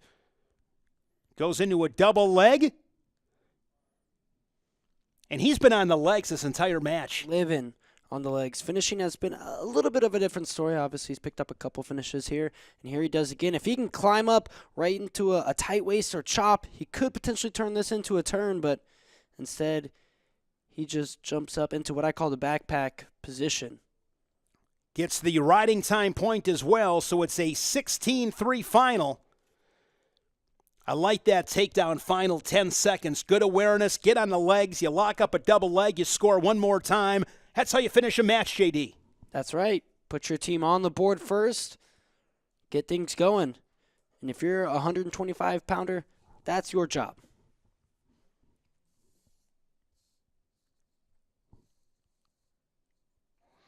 At 133 pounds, Francisco Ramirez out of Los Angeles, California. California State qualifier in high school. Ramirez comes in 6-8 for the Knights. And we saw Anakin Burks, and now we're going to see Heath Burks. Just a freshman, but a three-time state champion. Class 2 in Virginia.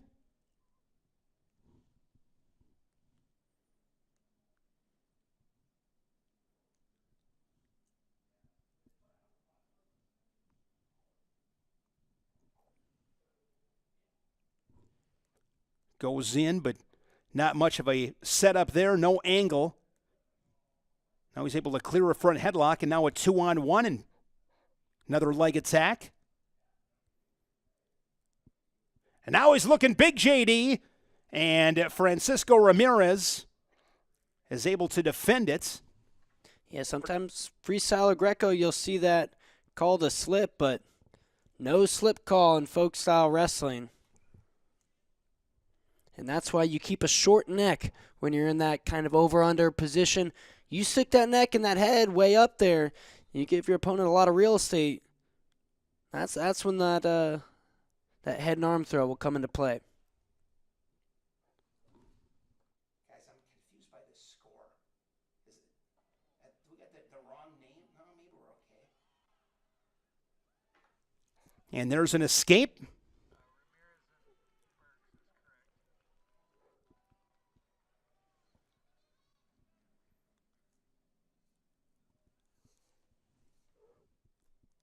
3-1 score inside of 2 minutes in this first period, not out of bounds.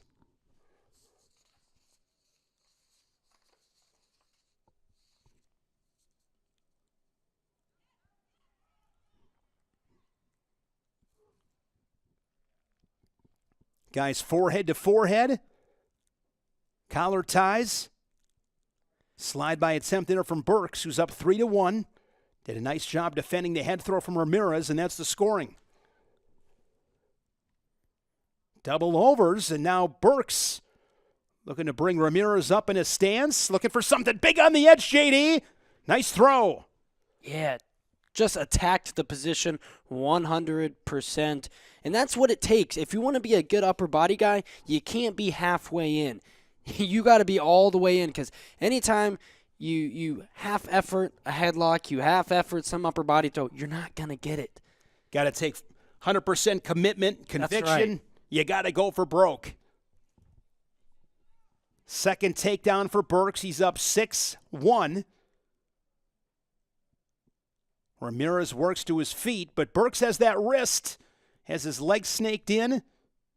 And good job there by Ramirez as he escapes as a 4-point match. Burks very comfortable in that over tie. You see that's what he's doing with the left hand. He likes the right hand wrist control, and that's where he's gone to his slide by a couple times. Not successful yet in this match, but something to keep an eye on.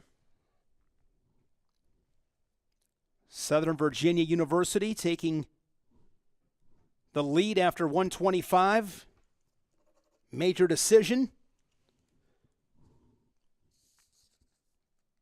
Heath Burks looking to answer for Shenandoah. Short times, we're back to the center. Ramirez did get warned for stalling there, for backing out of bounds.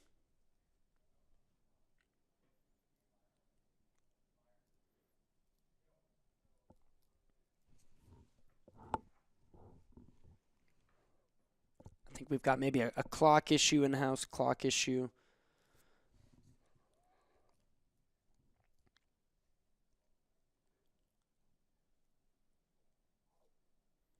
So Burks in the lead, but hasn't quite separated himself.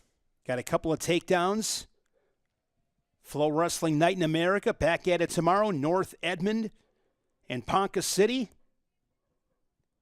Good slide by there from Burks. And Ramirez has him up in the air when time runs out. Yeah, good job hooking the leg by Burks there to prevent that takedown. Ramirez almost snuck one in there with a second to go. Ramirez goes on bottom. Of course, if you're Ramirez, JD, you're thinking escape and take down and tie it. That's right. And he's got the escape to pull to within 3.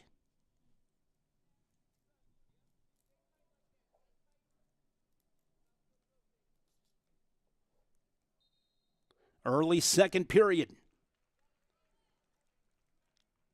Burks with the wrist. Nice level change from Ramirez with an underhook. He's got to be careful here in this upper body. I'd clear out of this underhook. This is how Burks got that takedown. Looking for a fireman's carry, and they are out of bounds.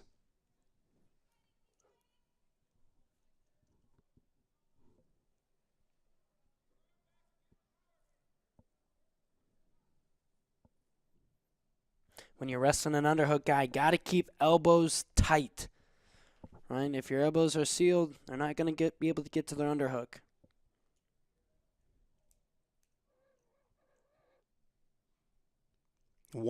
Second period. And Burks gets that underhook on the right side.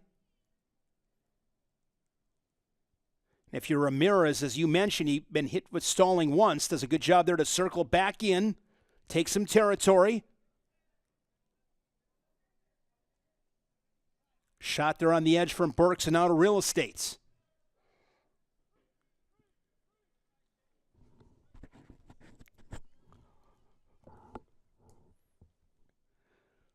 Burks likes that collar tie left side.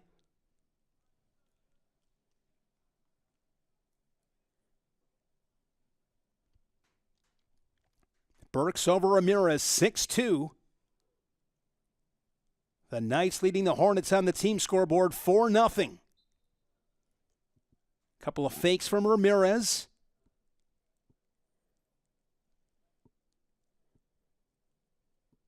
And that was good motion from Ramirez. I would keep that up. Start to get Burks a little bit more on his toes. Feels like Ramirez is allowing Burks to play his game right now a little bit. Burks has been in this over tie, wrist control tie-up, or the underhook for a good percentage of the match.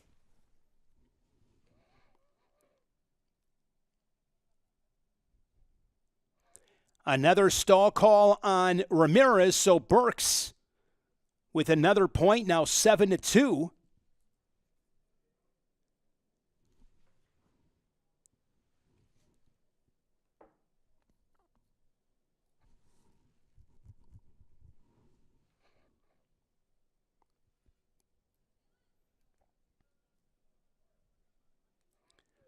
Getting the scoreboard straightened out.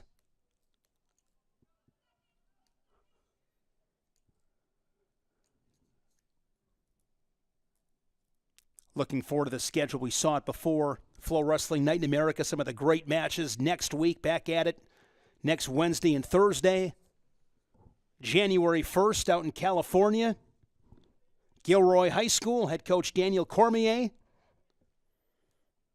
Mentioned the one with Bishop McCourt and Wyoming Seminary. A great schedule. FloWrestling Night in America. Man, how does Cormier find the time to run a prestigious high school wrestling program? Well, I still see him on UFC just about every Saturday. Sure, he's got a great staff. I'm sure he does as well. Burks leading Ramirez 7-3. Neutral here early third period. Leg attack there from Ramirez. Yeah, Ramirez has to keep his weight low. These guys are scrambling. Burks head high in the scramble.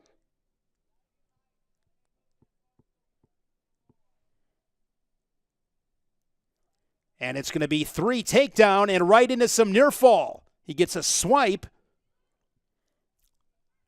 And now Burks. Possible fall. Ramirez, nice job to get back to his belly. But it's going to be 3 takedown, 4 near fall, and Burks really opens things up. Good job by Burks there, not panicking when he got put close to danger, close to his back in that scramble position. Instead, just scoot, scoot, scoot. He was comfortable there. He's clearly wrestled there a lot and was able to pick up the takedown and even put Ramirez on his back. Heath Burks, just a freshman. 4-time finalist, 3-time state champion. In control here at 133. Oh. And they are out of bounds. But I like that from Ramirez. Down 10 with 30 seconds left. There's no quit. That's right. Absolutely. Takedown and right out keeps this to a regular decision. Well, riding time, excuse me. Riding time is over a minute. Throw by with the underhook.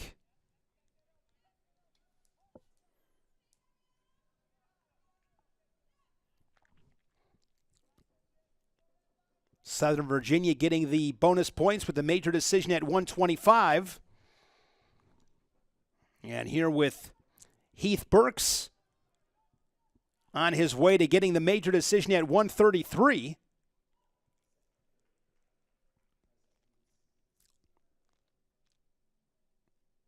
The riding time point, 15-4. 15-4, Burks over Ramirez here at 133. And after 2 matches, the Hornets and the Knights tied up at 4.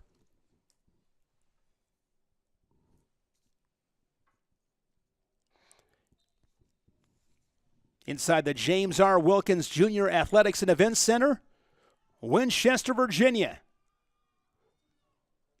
141 pounds, Richie Kulesa out of Toms River, New Jersey.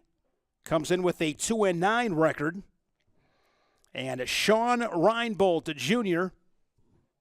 for Shenandoah. In high school, was the first freshman from Boonesboro High School in Maryland to qualify for the state tournaments. Placed third as a sophomore, third as a senior. Didn't have a tournament in his junior year because of COVID. Team captain, good wrestler.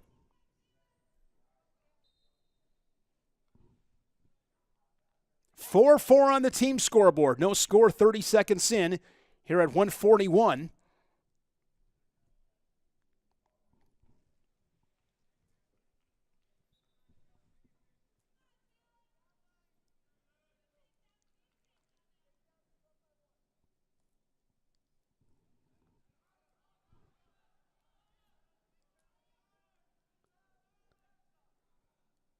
A lot of hand fighting here in this first 60 seconds.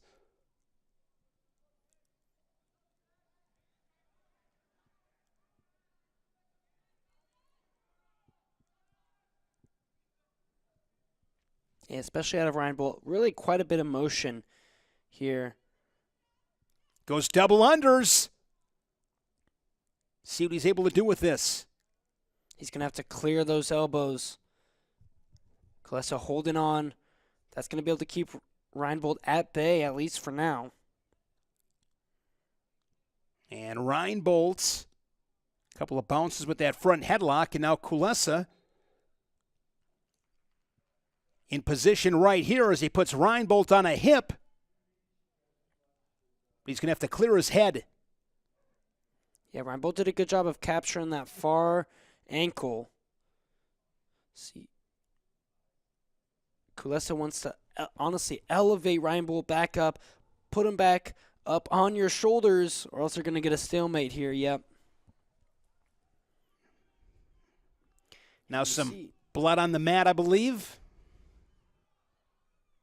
In that position where one wrestler has the other popped up.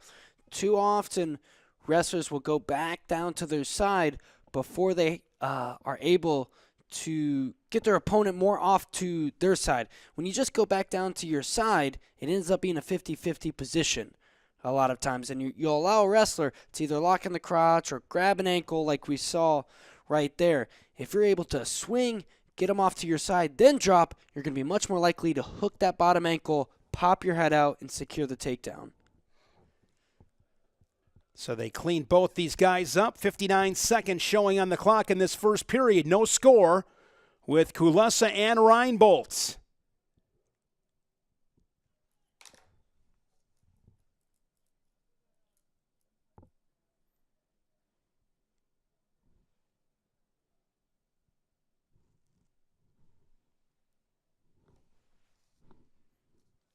We saw Heath Burks, freshman for Shenandoah, get the major decision at 133 to tie this one up at 4. Shenandoah on the season at 1-3. They got a win over Keystone College.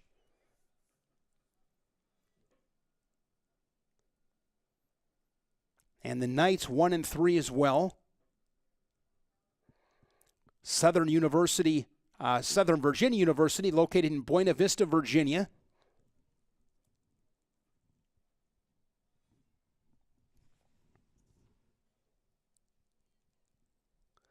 Put on the head wraps, JD. The gable wrap. Do you call it gable wrap? I just call it a head wrap. Head wrap. You know, and I think about Dan Gable, of course, and then I go to 2011 in Philadelphia with John Reeder. John, the great picture. That was a great one. He won his national title. I'm sure you know, though, there are a generation of wrestlers coming up who probably referred to that as a Burroughs. Oh, exactly. Exactly. Mm-hmm. You're right. Or you want to a Zane Rutherford, too. You know, in college, he was beating so many people up. It really didn't become a staple for him in college. But then on the senior level, he was always wearing that head wrap. What's the craziest piece of wrestling memorabilia that you have? I don't have that many crazy pieces. Why? What about you? I have the Jordan Burroughs head wrap. Get out of here. From after he won the world title in 2017 in Paris, France. How'd you get that? I just picked it up. It's in some bag in my basement. Maybe I'll give it to one of his kids down the road. I mean, I haven't seen it in some time, and Who knows if it looks anything close to a head wrap right now. It's been a while. But, yeah, he beat, going off of memory, I think he beat, did he beat Sobolov? I believe, who was at Russia at that time, who's now with Serbia. Serbia, yes. I believe that's who he beat in that final. But that was a great night in Paris, 2017. That, of course, was probably the coolest thing I ever got to do was I was in the tunnel with Sadulayev and Snyder. Came down to the final match. Oh, yes. Snyder wins. Absolutely. All right, we're back at it here. 45 seconds in a scoreless match at 141. Here's Reinboldt. Nice job to shuck him by and score the 3. Absolutely. To do that shuck by, you got to circle a little bit, get the momentum going that way, and then throw him by, which is exactly what we saw Reinboldt do. So Reinboldt now scores that first takedown, looking to finish the period on top. 20 seconds away, of course, Kulesa. Can he find a way to get one? He's doing a good job of holding base, but Reinboldt is being so active on top and attacking wrists. Kulesa not able to get up to his feet. So Reinboldt, a takedown and a rideout, takes a 3-0 lead to the second period. If you could have any piece of wrestling memorabilia, what would you choose? Ooh, any piece. It would probably be some sort of shoe. Whose shoe? I'm trying to think of some of my favorite wrestling moments. Or maybe something with Bo Nickel when he pinned Miles Martin. That was such a big moment in the NCAA finals. That was what, Cleveland 2018? Mm-hmm. That's a good one, JD. I like that. Maybe Bo Nickel's singlet from that match, securing his national title and that's putting going to be Penn worth State something over. Because Bo Nickel's going to go on and do big things in the UFC. I've said it before, JD. When it's all said and done, I believe he'll be the GOAT. I really do. Okay. It's a bold statement. You know me, JD. I don't make too many bold statements. That is true. You know that You're not about a prediction me. man. I am not a prediction man. I make very few, but that is a prediction I did make. He's off to a good start. Coming off a big win. Reinboldt suffocating in the top position. And blood time once again. Yeah, that's a good one. Bo Nickel, maybe the 1972 Olympic gold medal of Dan Gable. That'd be pretty cool. That would be pretty cool.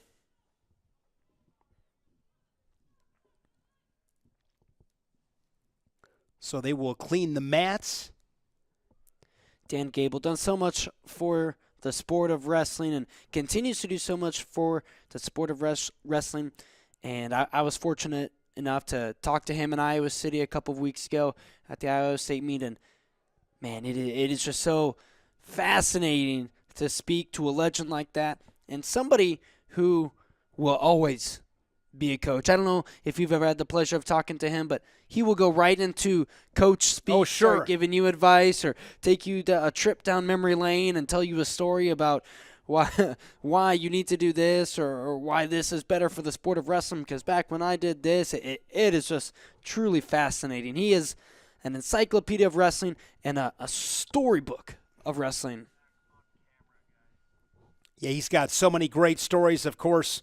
All those national titles he won, leading the Hawkeyes. Hard to believe. I believe his final year was 1997. It's hard to believe he's been out of coaching for nearly 2.5 decades. But absolute iconic legend, Dan Gable. Well, going back to that Iowa State meet, the two head coaches coaching against each other, products of Dan Gable.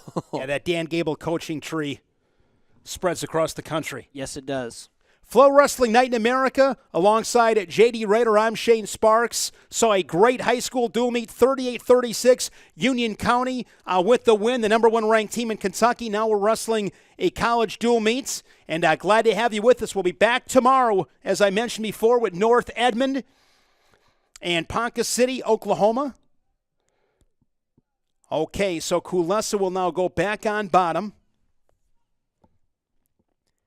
And all these stoppages in a match can really slow the momentum of a match. If one wrestler feels like he has an advantage in cardio, that's going to be negated. Yes. And you can really start to kind of feel yourself during a match.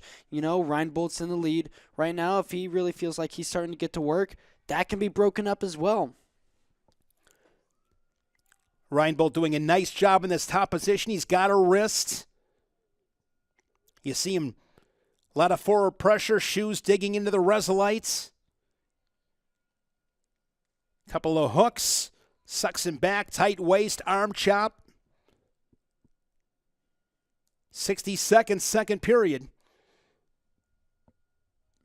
And I'll tell you what, I love a good tight waist on top because not only is it effective, it'll suffocate the life out of your opponent.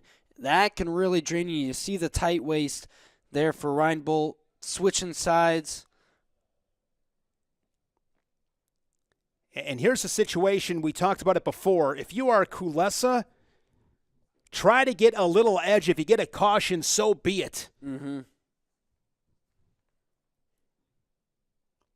Anticipate the whistle. Reinbold wins first move off the whistle. If you are Kulesa, JD, what do you have to do to get out from on bottom from Reinbold?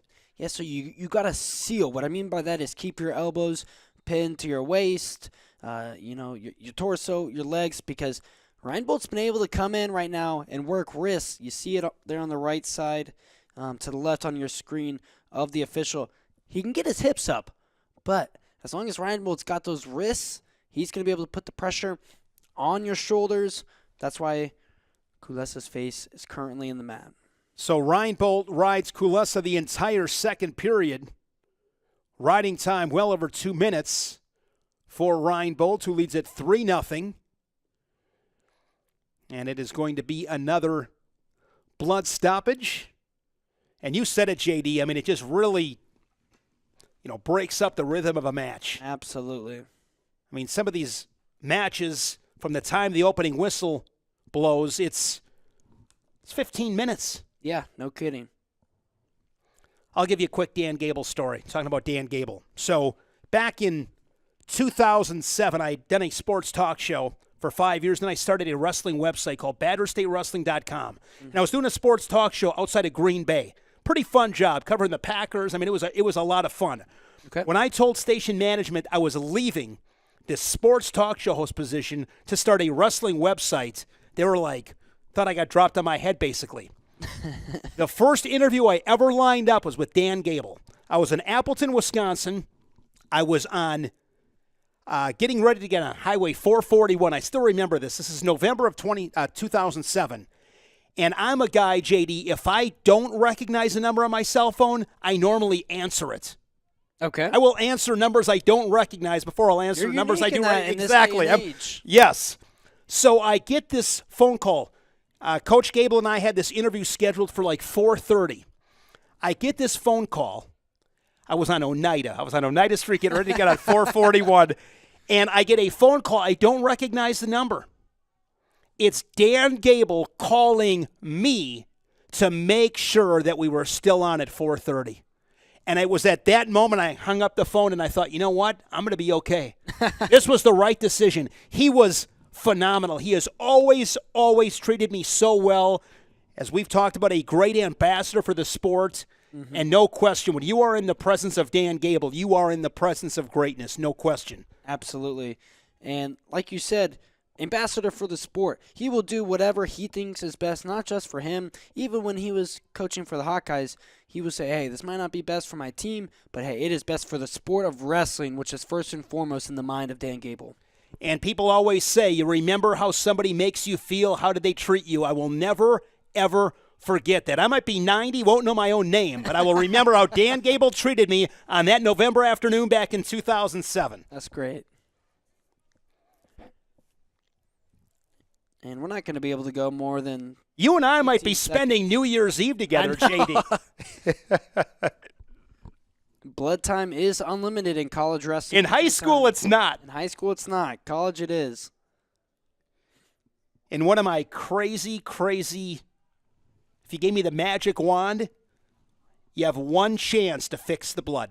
One. After that, there's a consequence. I know most people would say, Shane, that's nuts. I think you get one chance. After that is crazy. It's a consequence. Sure I agree with you on okay. that. I love, and I know we're comparing apples to oranges, but I love injury time in college wrestling choice to the opponent. I love that rule. I do too. Maybe, hey, you're reasonable. We'll negotiate. You get 2 cracks. Okay. You get 2 cracks, and then it's choice to the other guy. I will say this, JD, and again, many would say, and I get it, that that's over the top for me, but I will promise you this. You wouldn't see as many blood times. That is true. I think here at some point they're going to have to do the head wrap around the nose. Yes. And that's what I'm talking about. If you get 1 or 2 cracks at that, you will do that immediately. Yeah. Because we've all seen this. And it looks like that's what they're going to. Yes.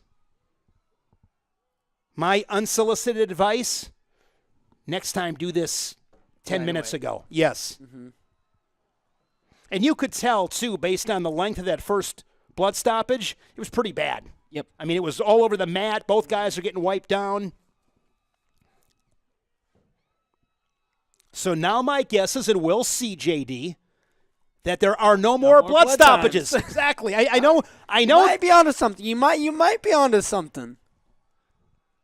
Look at Reinbold out here shadow boxing to the right of your screen. Gotta stay loose. Gotta stay loose. He has been out there. I did not mark when the first whistle was blown, but this is 15 to 16 minutes territory, I would say. No doubt. But fun talking wrestling with you. Always. So here we go. Third period. Reinbold leading at 3-0. He's got a bunch of riding time, so essentially up 4-0. Wrestling here at 141 pounds. Shane Sparks, JD Raider, and our crew here at the Flow Studios in Austin, Texas. FloWrestling Night in America. Again, join us tomorrow for North Edmond and Ponca City. So here's Kulesa. He's got a leg, but in a tough position right here underneath those hips. Absolutely. Going to have to pop his head to the outside to improve his position, which he does, but the 2 will go out of bounds.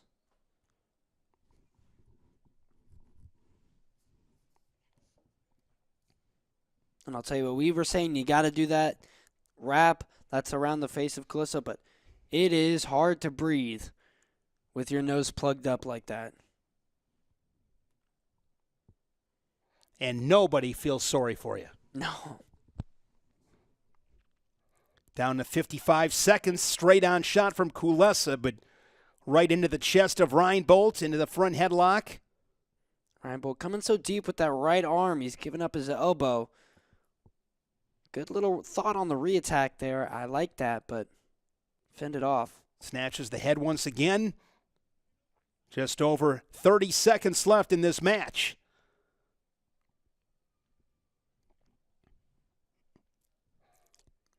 It's going to be back-to-back victories for the Hornets at 133 and 141. From Burks. And if Reinbold can hang on, he will add his name to the W column. In college, if you don't have an angle, it's tough. It's going to be really, really tough. Mm-hmm. Yep, just shooting straight on like that.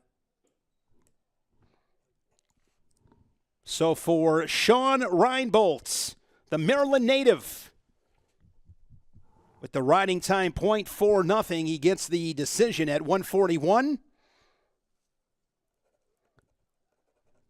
And he puts the Hornets out in front 7-4.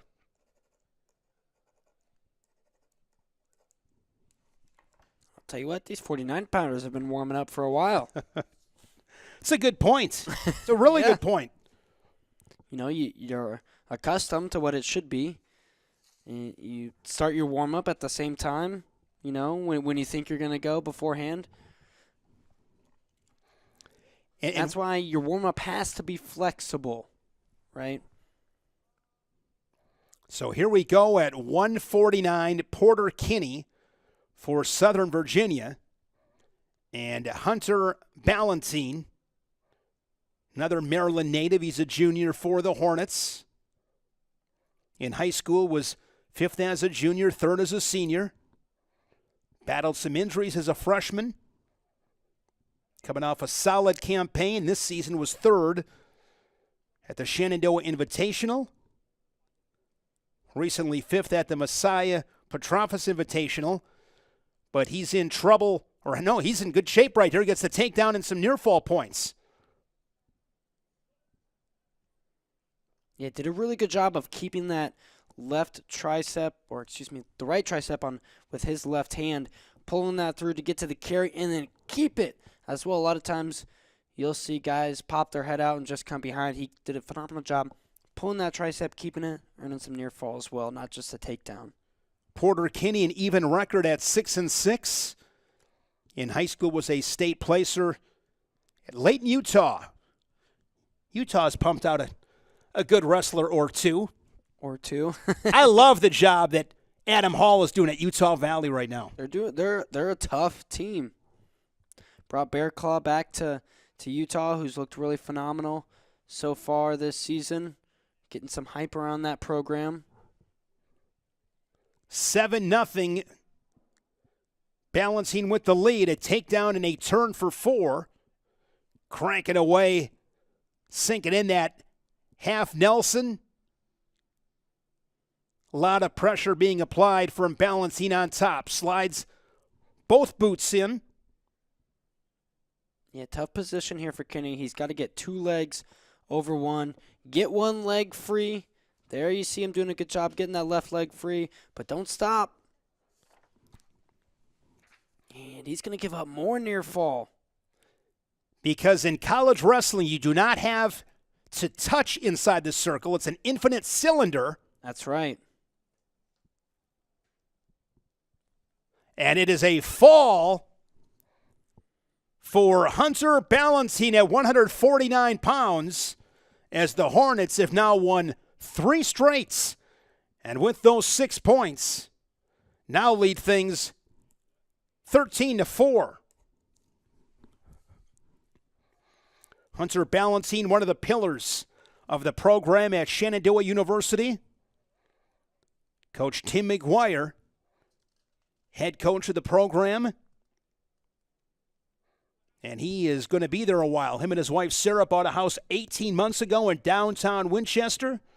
Fully invested in the wrestling community at all levels. Building relationships with the high schools. And that's how you do it. You got to be part of the community. Absolutely. Especially at these smaller programs. Can't state the importance of that enough. 157 pounds. Mason Smith looking for his first win of the season out of Columbus, Ohio. And Brendan Orr, a sophomore. In high school was a 2-time Pennsylvania District 9 champ. PA AAA state qualifier. Went to DuBois Area High School. DuBois Area High School. Ed Scott? Yes, I do believe so. He's 2-3 in his sophomore season. Missed his freshman year, multiple concussions. And he is going to get behind Smith and score the first takedown. He leads at 3-0, 50 seconds in. Yeah, Pennsylvania high school wrestling, that's a different animal. Yeah, no kidding. I have been to the Pennsylvania State tournament, luckily, a couple times in my career here at FloWrestling, and every time I am truly just blown away by the talent there inside Hershey Arena. The number of nationally ranked wrestlers that can be in one single state bracket is mind-blowing. This past Monday, Brendan beats Cannon Long. This is his dual meet debut. Really good on his feet. We saw a takedown so far. He's got Smith flats.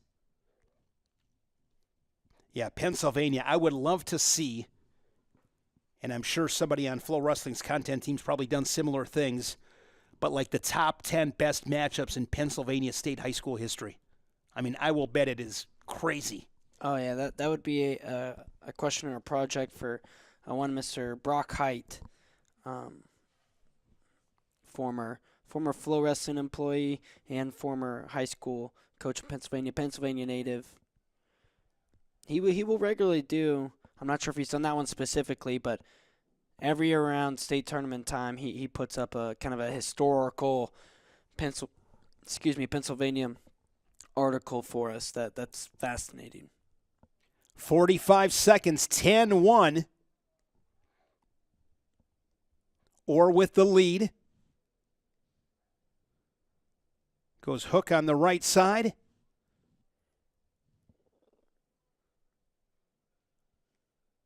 When you give up the wrists, bad things happen. That's right. See Orr with that tight waist, another arm chop.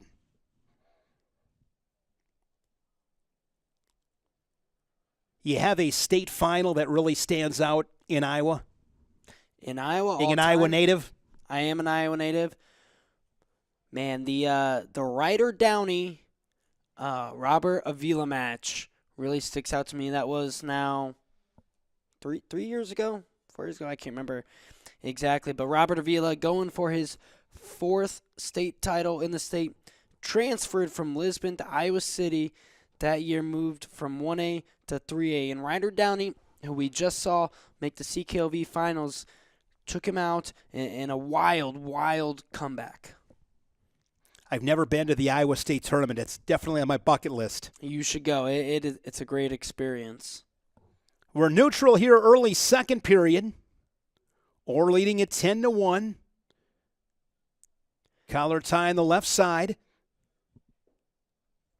I don't want to rag on Pennsylvania too much. I will secede as an Iowa native. There is more nationally ranked wrestlers, future Division I, All-Americans and national champions at the Pennsylvania State Tournament, but Iowa definitely has the upper hand when it comes to presentation, just number of fans there. The Wells Fargo Arena, where NCAA's was in 2013? Was that 13? That was Dakin Taylor, correct? No, they were Madison Square Garden. 2014 maybe it was in Des Moines. I can't remember. It doesn't matter. But they sell that out for the finals every year. An NCAA championship Division I level arena. Yeah, I live in Wisconsin. They do a great job as well with the state tournament. 60 seconds. We are midway through this second period. I thought Dakin Taylor was Iowa. Maybe it was. I thought it was. Hard to believe that's over a decade ago. I know, right? Orr looking for another takedown, and he's got the 3. 13-1. Orr keeping that left foot in as long as he can. It's good mat awareness there from Orr. Making his dual meet debut for the Hornets. It's been a good one. I think you're right. I think it was Snyder Gwiz. Yes, Madison Square Snyder Garden. Gwiz was Madison Square Garden. You are correct on that. Remember that comeback from Snyder? Oh, I always say that is one of the best matches where if you want to just show a random person who doesn't know much about wrestling, you say, hey, look at these two heavyweights, go out there and scrap, put it on the line. That's a great showcase for the sport of wrestling. That was a great match. Final seconds in this second period. Stall call on Orr. I always find it somewhat funny when it's the guy up 13-1 that gets the stall call.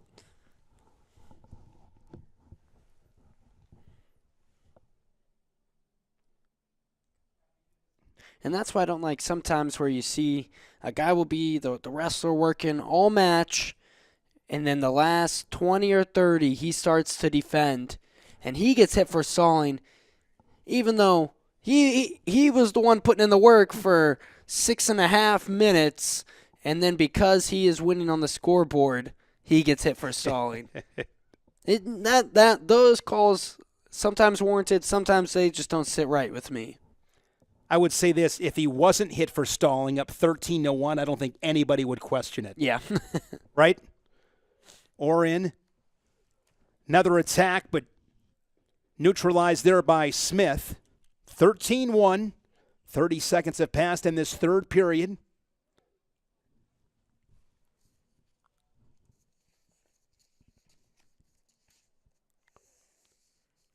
Pennsylvania native Brendan Orr, sophomore. Oh, good work there on the edge. See the flexibility there from Smith. Yeah, or should try and pull him back in. Give yourself a little bit more room to work for this takedown. And a takedown would make it a tech fall.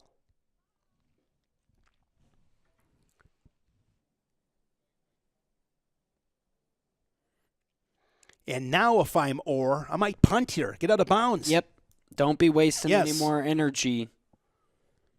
That's exactly right. Energy hog in those positions. Back to the center, 47 seconds.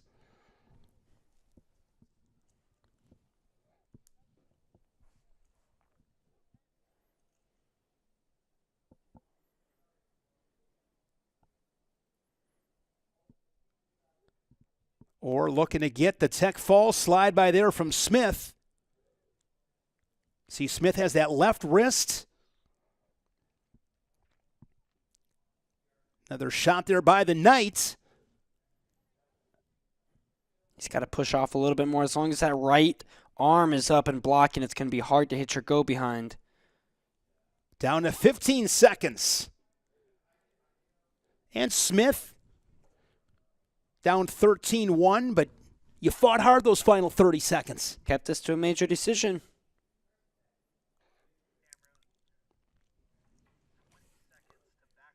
So major decision for Brendan Orr. His first dual meets, he gets the W, and with those bonus points, makes it 17-4 for Shenandoah.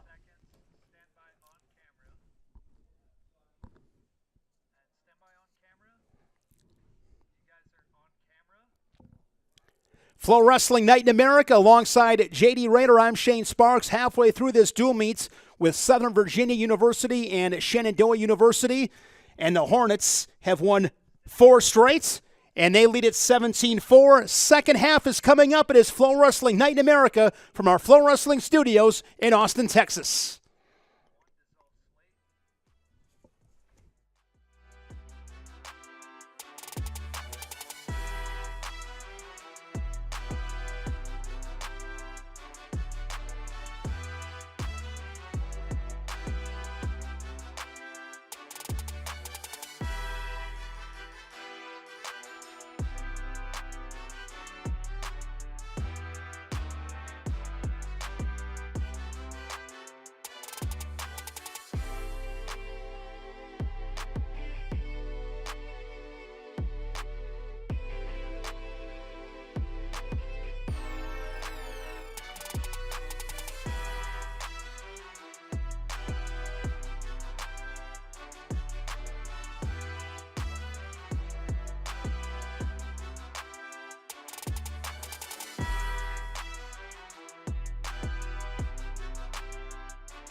At 165 pounds for Shenandoah University, Cannon Long gets the decision. So the Hornets extend their lead. We apologize. We had some issues with the feed, but Cannon Long gets the win at 165 as we turn our attention to 174 pounds. It's FloWrestling Night in America. So glad to have you with us. Shane Sparks alongside former Nebraska Kearney wrestler J.D. Rader. It's been a fun night. We saw a phenomenal high school duel that was 38-36. Union County getting the win. And now we pick things up at 174 pounds. It is Tyson Hoops from Afton, Wyoming. He was a state place winner. Comes in with a record of 6-7. And we'll get back to that match at 174 pounds, but it's been fun tonight. That high school dual meet, lots of bonus points, short time scoring, a Kentucky Power versus an Illinois Power. Came down to the final match in that dual meet. Yeah, really insane stuff here, and now we've got this 174-pound match back with us. That was Union County over Vandalia in Illinois.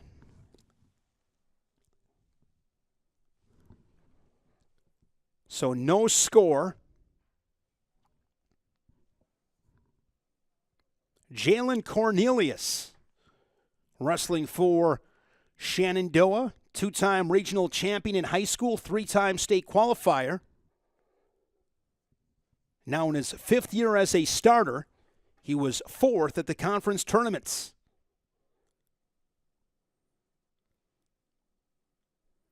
Good finish here from Hoops, popping his head all the way across, and he could transition this into a Turk if he can keep Cornelius in bounds. They will hit the hard floor and go out of bounds. Got to call Matt Gilbert up at Resolite, get a little more Resolite. Yeah, that's right. Give him some more room to work with. Tyson Hoops is the brother of Brig Hoops, head coach at Southern Virginia University. They're in Buena Vista, Virginia. So Hoops leading at 3-0. Southern Virginia getting a major decision at 125. It has been all Shenandoah since. They lead it 21-4.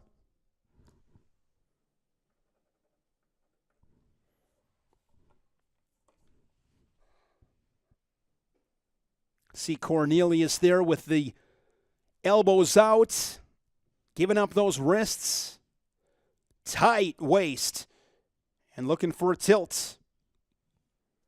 I mean, look at those fingers, how he's got those wrapped around with that tight waist. Yeah, no kidding.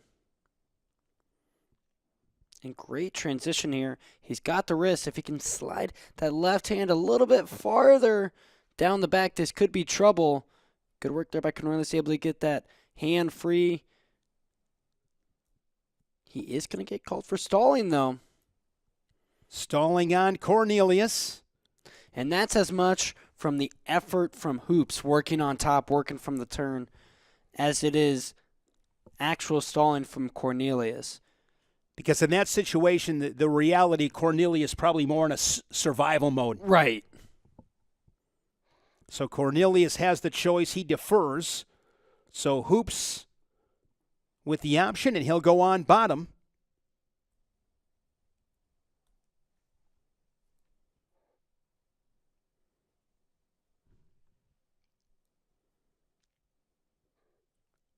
Hoops from Afton, Wyoming. You ever been to Wyoming? I have been cool to state. Wyoming. It is cool. Can't say I've ever been there outside of Laramie and competing at the Cowboy Open, but yeah, I like Laramie. Absolutely. Okay, so off the whistle,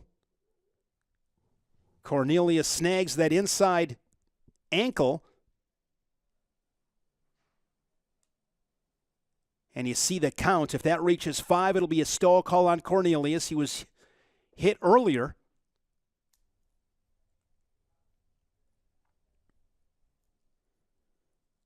You know, a little bit surprised. Hoops not doing a whole lot on the bottom. No, really not. He's got a knee slide, that left ankle free. You see the ankle right there from Cornelius. As long as that's trapped, he's not going anywhere. If you slide your knee forward, a lot of times you can break that heel through, get that foot free. Jalen bouncing up to 174 for this match. He'll be competing at 165 after Christmas. But looking to get right back into this match in the top position. Been able to ride Hoops for over a minute in this period. And it takes a lot out of you on bottom. There, now he's got that ankle free. Now you move. Don't let Cornelius settle back into that ride that he was doing, but not much motion on bottom from Hoops. Down to 30 seconds. You see Hoops, elbows out, head on the mats, and that is a great call. Yes, it is. Stall call on Hoops on bottom. Crossface. It's a big 15 seconds right here. Yeah, Hoops with some life.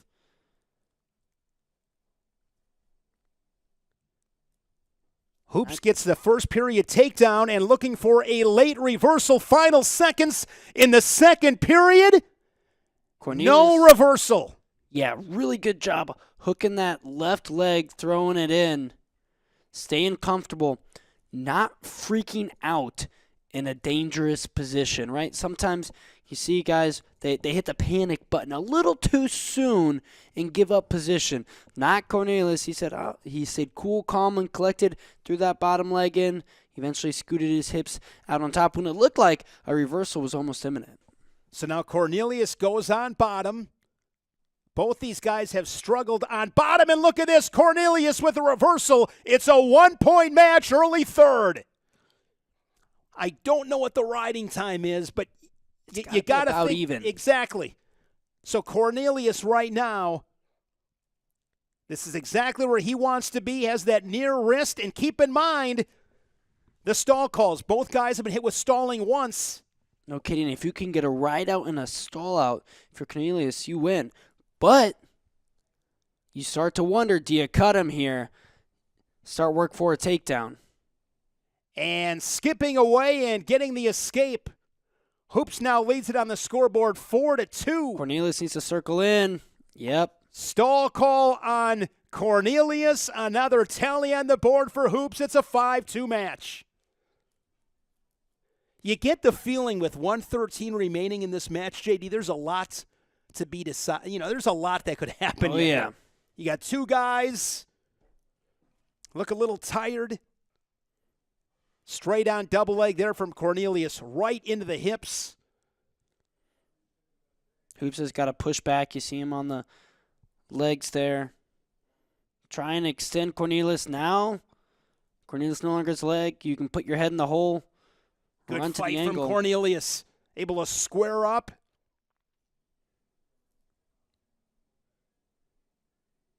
See Hoops looking to beat that right shoulder on a single leg.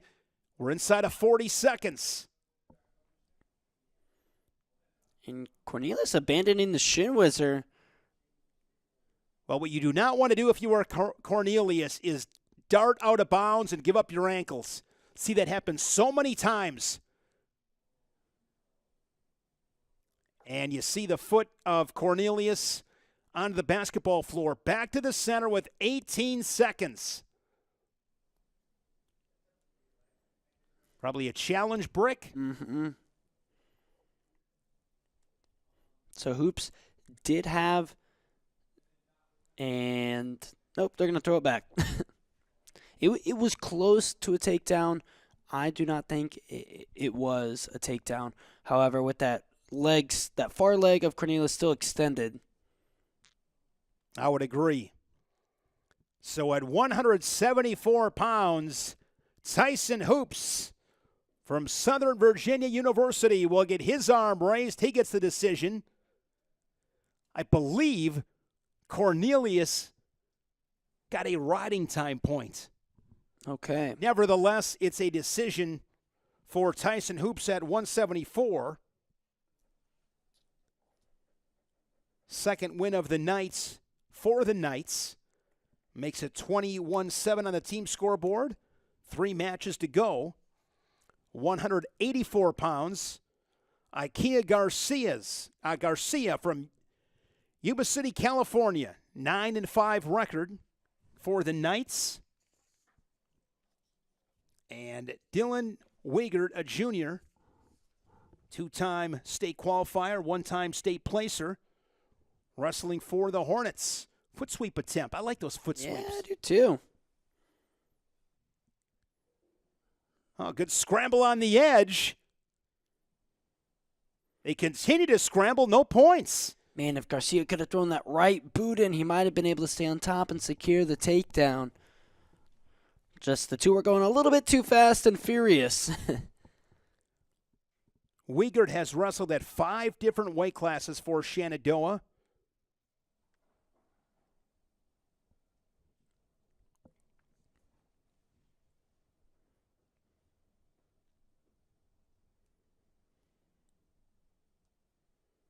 It's good to see 2 Virginia schools taking the mat here. We've talked a bit about, wrestling in Pennsylvania, Iowa, Wisconsin here today. Virginia, not a state that normally gets included in there, but there have been a lot of really good wrestlers that have come out of the state of Virginia. You think about your Bubba Jenkins, Devin Carters, Joey Dances. Those guys were good.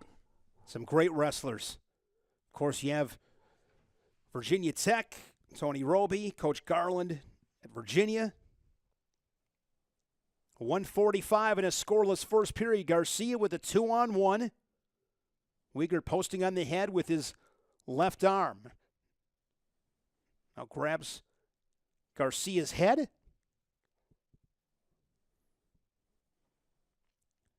Want to hear my quick Virginia wrestling take? Of course.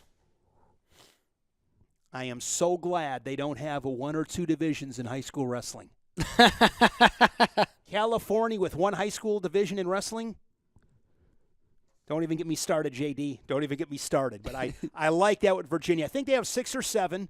They've got a lot. Which I understand it's a lot, but it's high school wrestling. And you give so many people a great experience. People that are going to be on the award stand, wrestle for state finals. It's high school wrestling. Make it a great experience. I've always looked at it that way. Yep. I remember you had this take a while back, and it kind of changed my opinion when I thought more about it and what high school wrestling truly means. I used to be it has to be a one class stay. You want to find the one true champion. For 95% of high school wrestlers, that's not what it's about. Exactly. Probably 98% of Right. high school wrestlers. Exactly. Mm-hmm. It's about the experience. It's about, building those great qualities, make you successful in life. That's what high school wrestling is. When it's about finding out who the man is, that's college wrestling. That's right. Short time, first period. You and I, JD, have solved all the issues. At least some. Been a good time. Thanks to everybody joining us. FloWrestling Night in America. We are in the FloWrestling studios here in Austin, Texas. The FRL set to our right. You guys will be there tomorrow morning. That's right. 10 a.m. Central Time. So no points in that first period. What are the big topics tomorrow? You always do a nice job putting the run of show and that spreadsheet together. Mm-hmm. We'll do a little more CKLV talk, kind of recapping what we learned from there and elsewhere. We didn't really. The CKLV dominated the show on Monday. Take a look ahead. Kind of a light weekend in Division I college wrestling ahead, as a lot of teams are kind of licking their wounds from CKLV and gearing up for the weekend after. Garcia, nice quick escape. Those quick escapes, especially in these tight matches, those are so big. Garcia, great urgency, wins the whistle, gets that quick escape. He's up 1-0, and now goes in for a double leg. Wiegert defends. Garcia gets behind and plants him into the Resolite. 3 takedown in Garcia. What a great 40-second sequence, JD. You get that quick escape, you get that takedown, and you're going right back to work on top. Well done. And that was great chain wrestling, too, because it was a nice job by Wiegert popping the head to the inside. Garcia felt it, immediately came up to the body and attacked the position hard. That's like what I was talking about earlier. If you're going to be an upper body guy, you got to go full send. You can't half effort that type of stuff. Garcia didn't. He picked up the takedown, and now looking for a turn. If he doesn't get at least a turn here, he's going to get a stall call. He's going to get... No, was that... Yes, he did get a 2 count. He did get a 2 count. It's the 2 counts. This was 0-0 after the first period. An escape, a takedown, a turn from Ikea Garcia. California native looking for his 10th win of the season. Has that hammerlock position. I mean, if you are Uyghur right here, JD, you better pop hips and pop hips now. No kidding. He's just there's the hip hop. I was about to say he's just allowing Garcia to be a bully right now, and you can't take a back seat and allow your opponent to be a bully. Inside of 10 seconds, Uyghur did a nice job right there to explode and get the escape. Had an opportunity and took it. Shot there as time expires in the second period.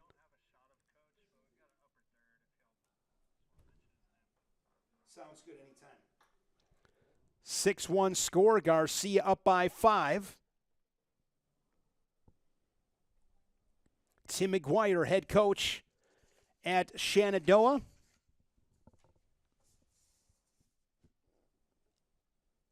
Interesting story with Shenandoah.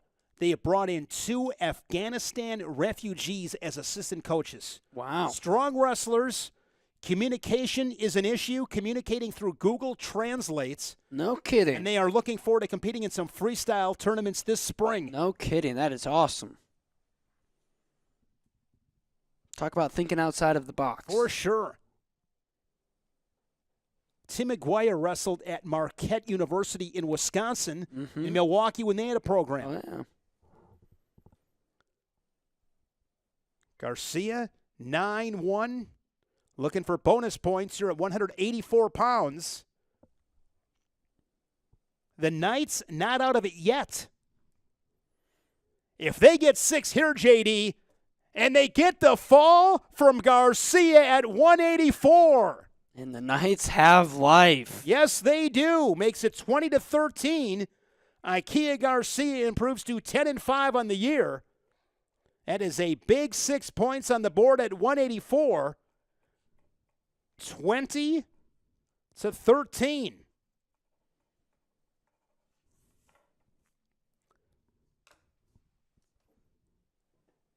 Two matches to go. Upcoming 197 pounds. Loyal home for Southern Virginia. Utah State place winner. And Cotton Yelton, a freshman, going to take the mats for the Hornets. Good high school athletes. 4-year varsity starter, was a state qualifier. And no surprise, 3-year varsity football player. And by his own admission, he's the best-looking 197-pounder in the country. A humble man.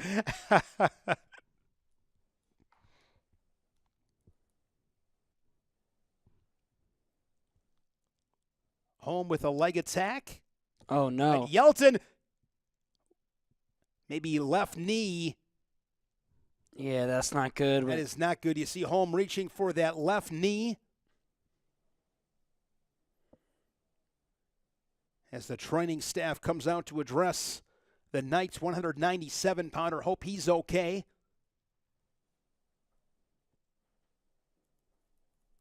And there is injury time in college. Correct. Limited entry time. Unlimited blood time. And I believe that clock there in the corner is your entry time. Now, also something different about college wrestling, you get choice after an opponent takes injury time. And I love that rule. That is one of my favorite rules. Just makes so much sense. Consequences. That's right. So with that being said, Yelton will have the choice.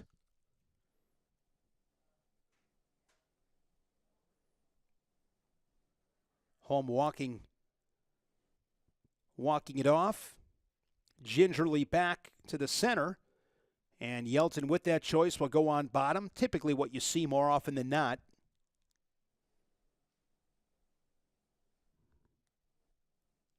Yelton and Home here at 197.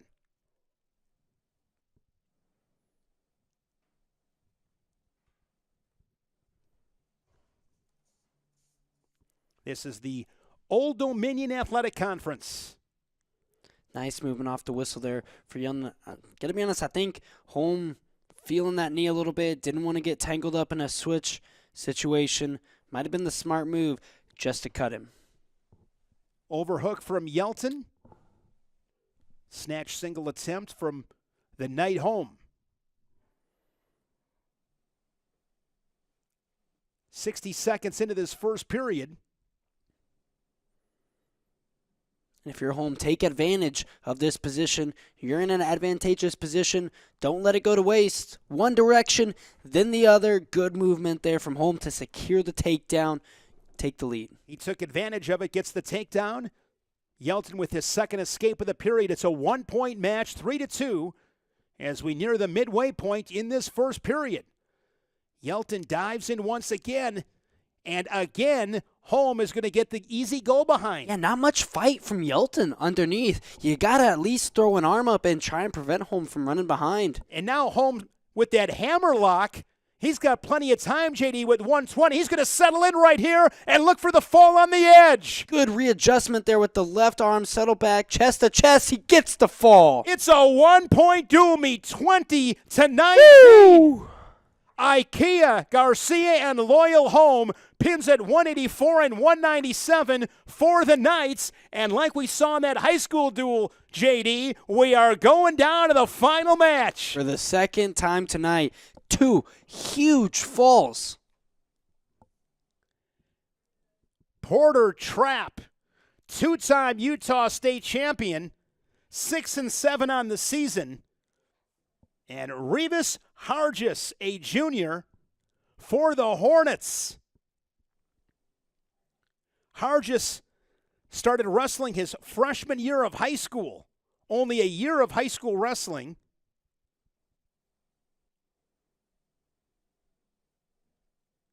I believe that might be varsity is what I was referring to.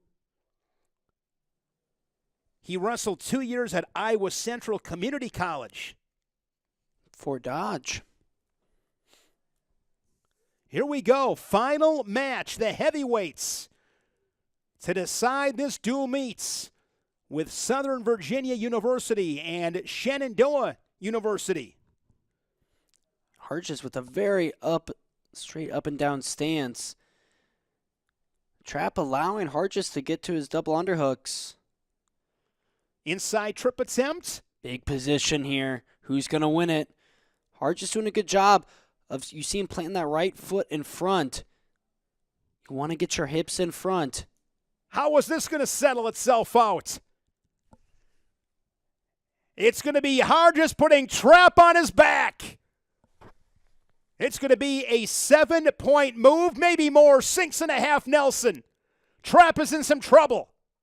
Hargis looking for the fall and the win for the Hornets.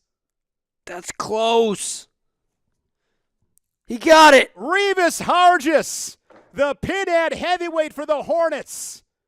And Shenandoah University takes that late charge from the Knights, 26-19. This duel meet ended, JD, with 3 straight falls. I know, it got off to a bit of a slow start, but it was looking like a high school duel out there to end it. Exciting stuff. Got to give it up to the Knights. They were down and out. They're 84, they're 97, brought them right back in it to make this duel meet exciting at the end. You said it with IKEA Garcia at 184. The Knights have life. They did. And then Loyal Holm gets the pin at 197. It comes down to the heavyweights with Hargis and Trapp. Revis Hargis gets the fall. And the Hornets in their home gym win it 26-19. FloWrestling Night in America. What a night. A great high school duel. The college duel comes down to the final match. This was a ton of fun. Absolutely. How can dual meets are the best, are they not, Shane? Love dual meets. Love dual meets. Dual meets, somebody once told me, are tribal. A lot of fun. FloWrestling Night in America. We are back at it tomorrow. For JD Rader and our entire FloWrestling production crew, I'm Shane Sparks saying so long from our FloWrestling studios in Austin, Texas.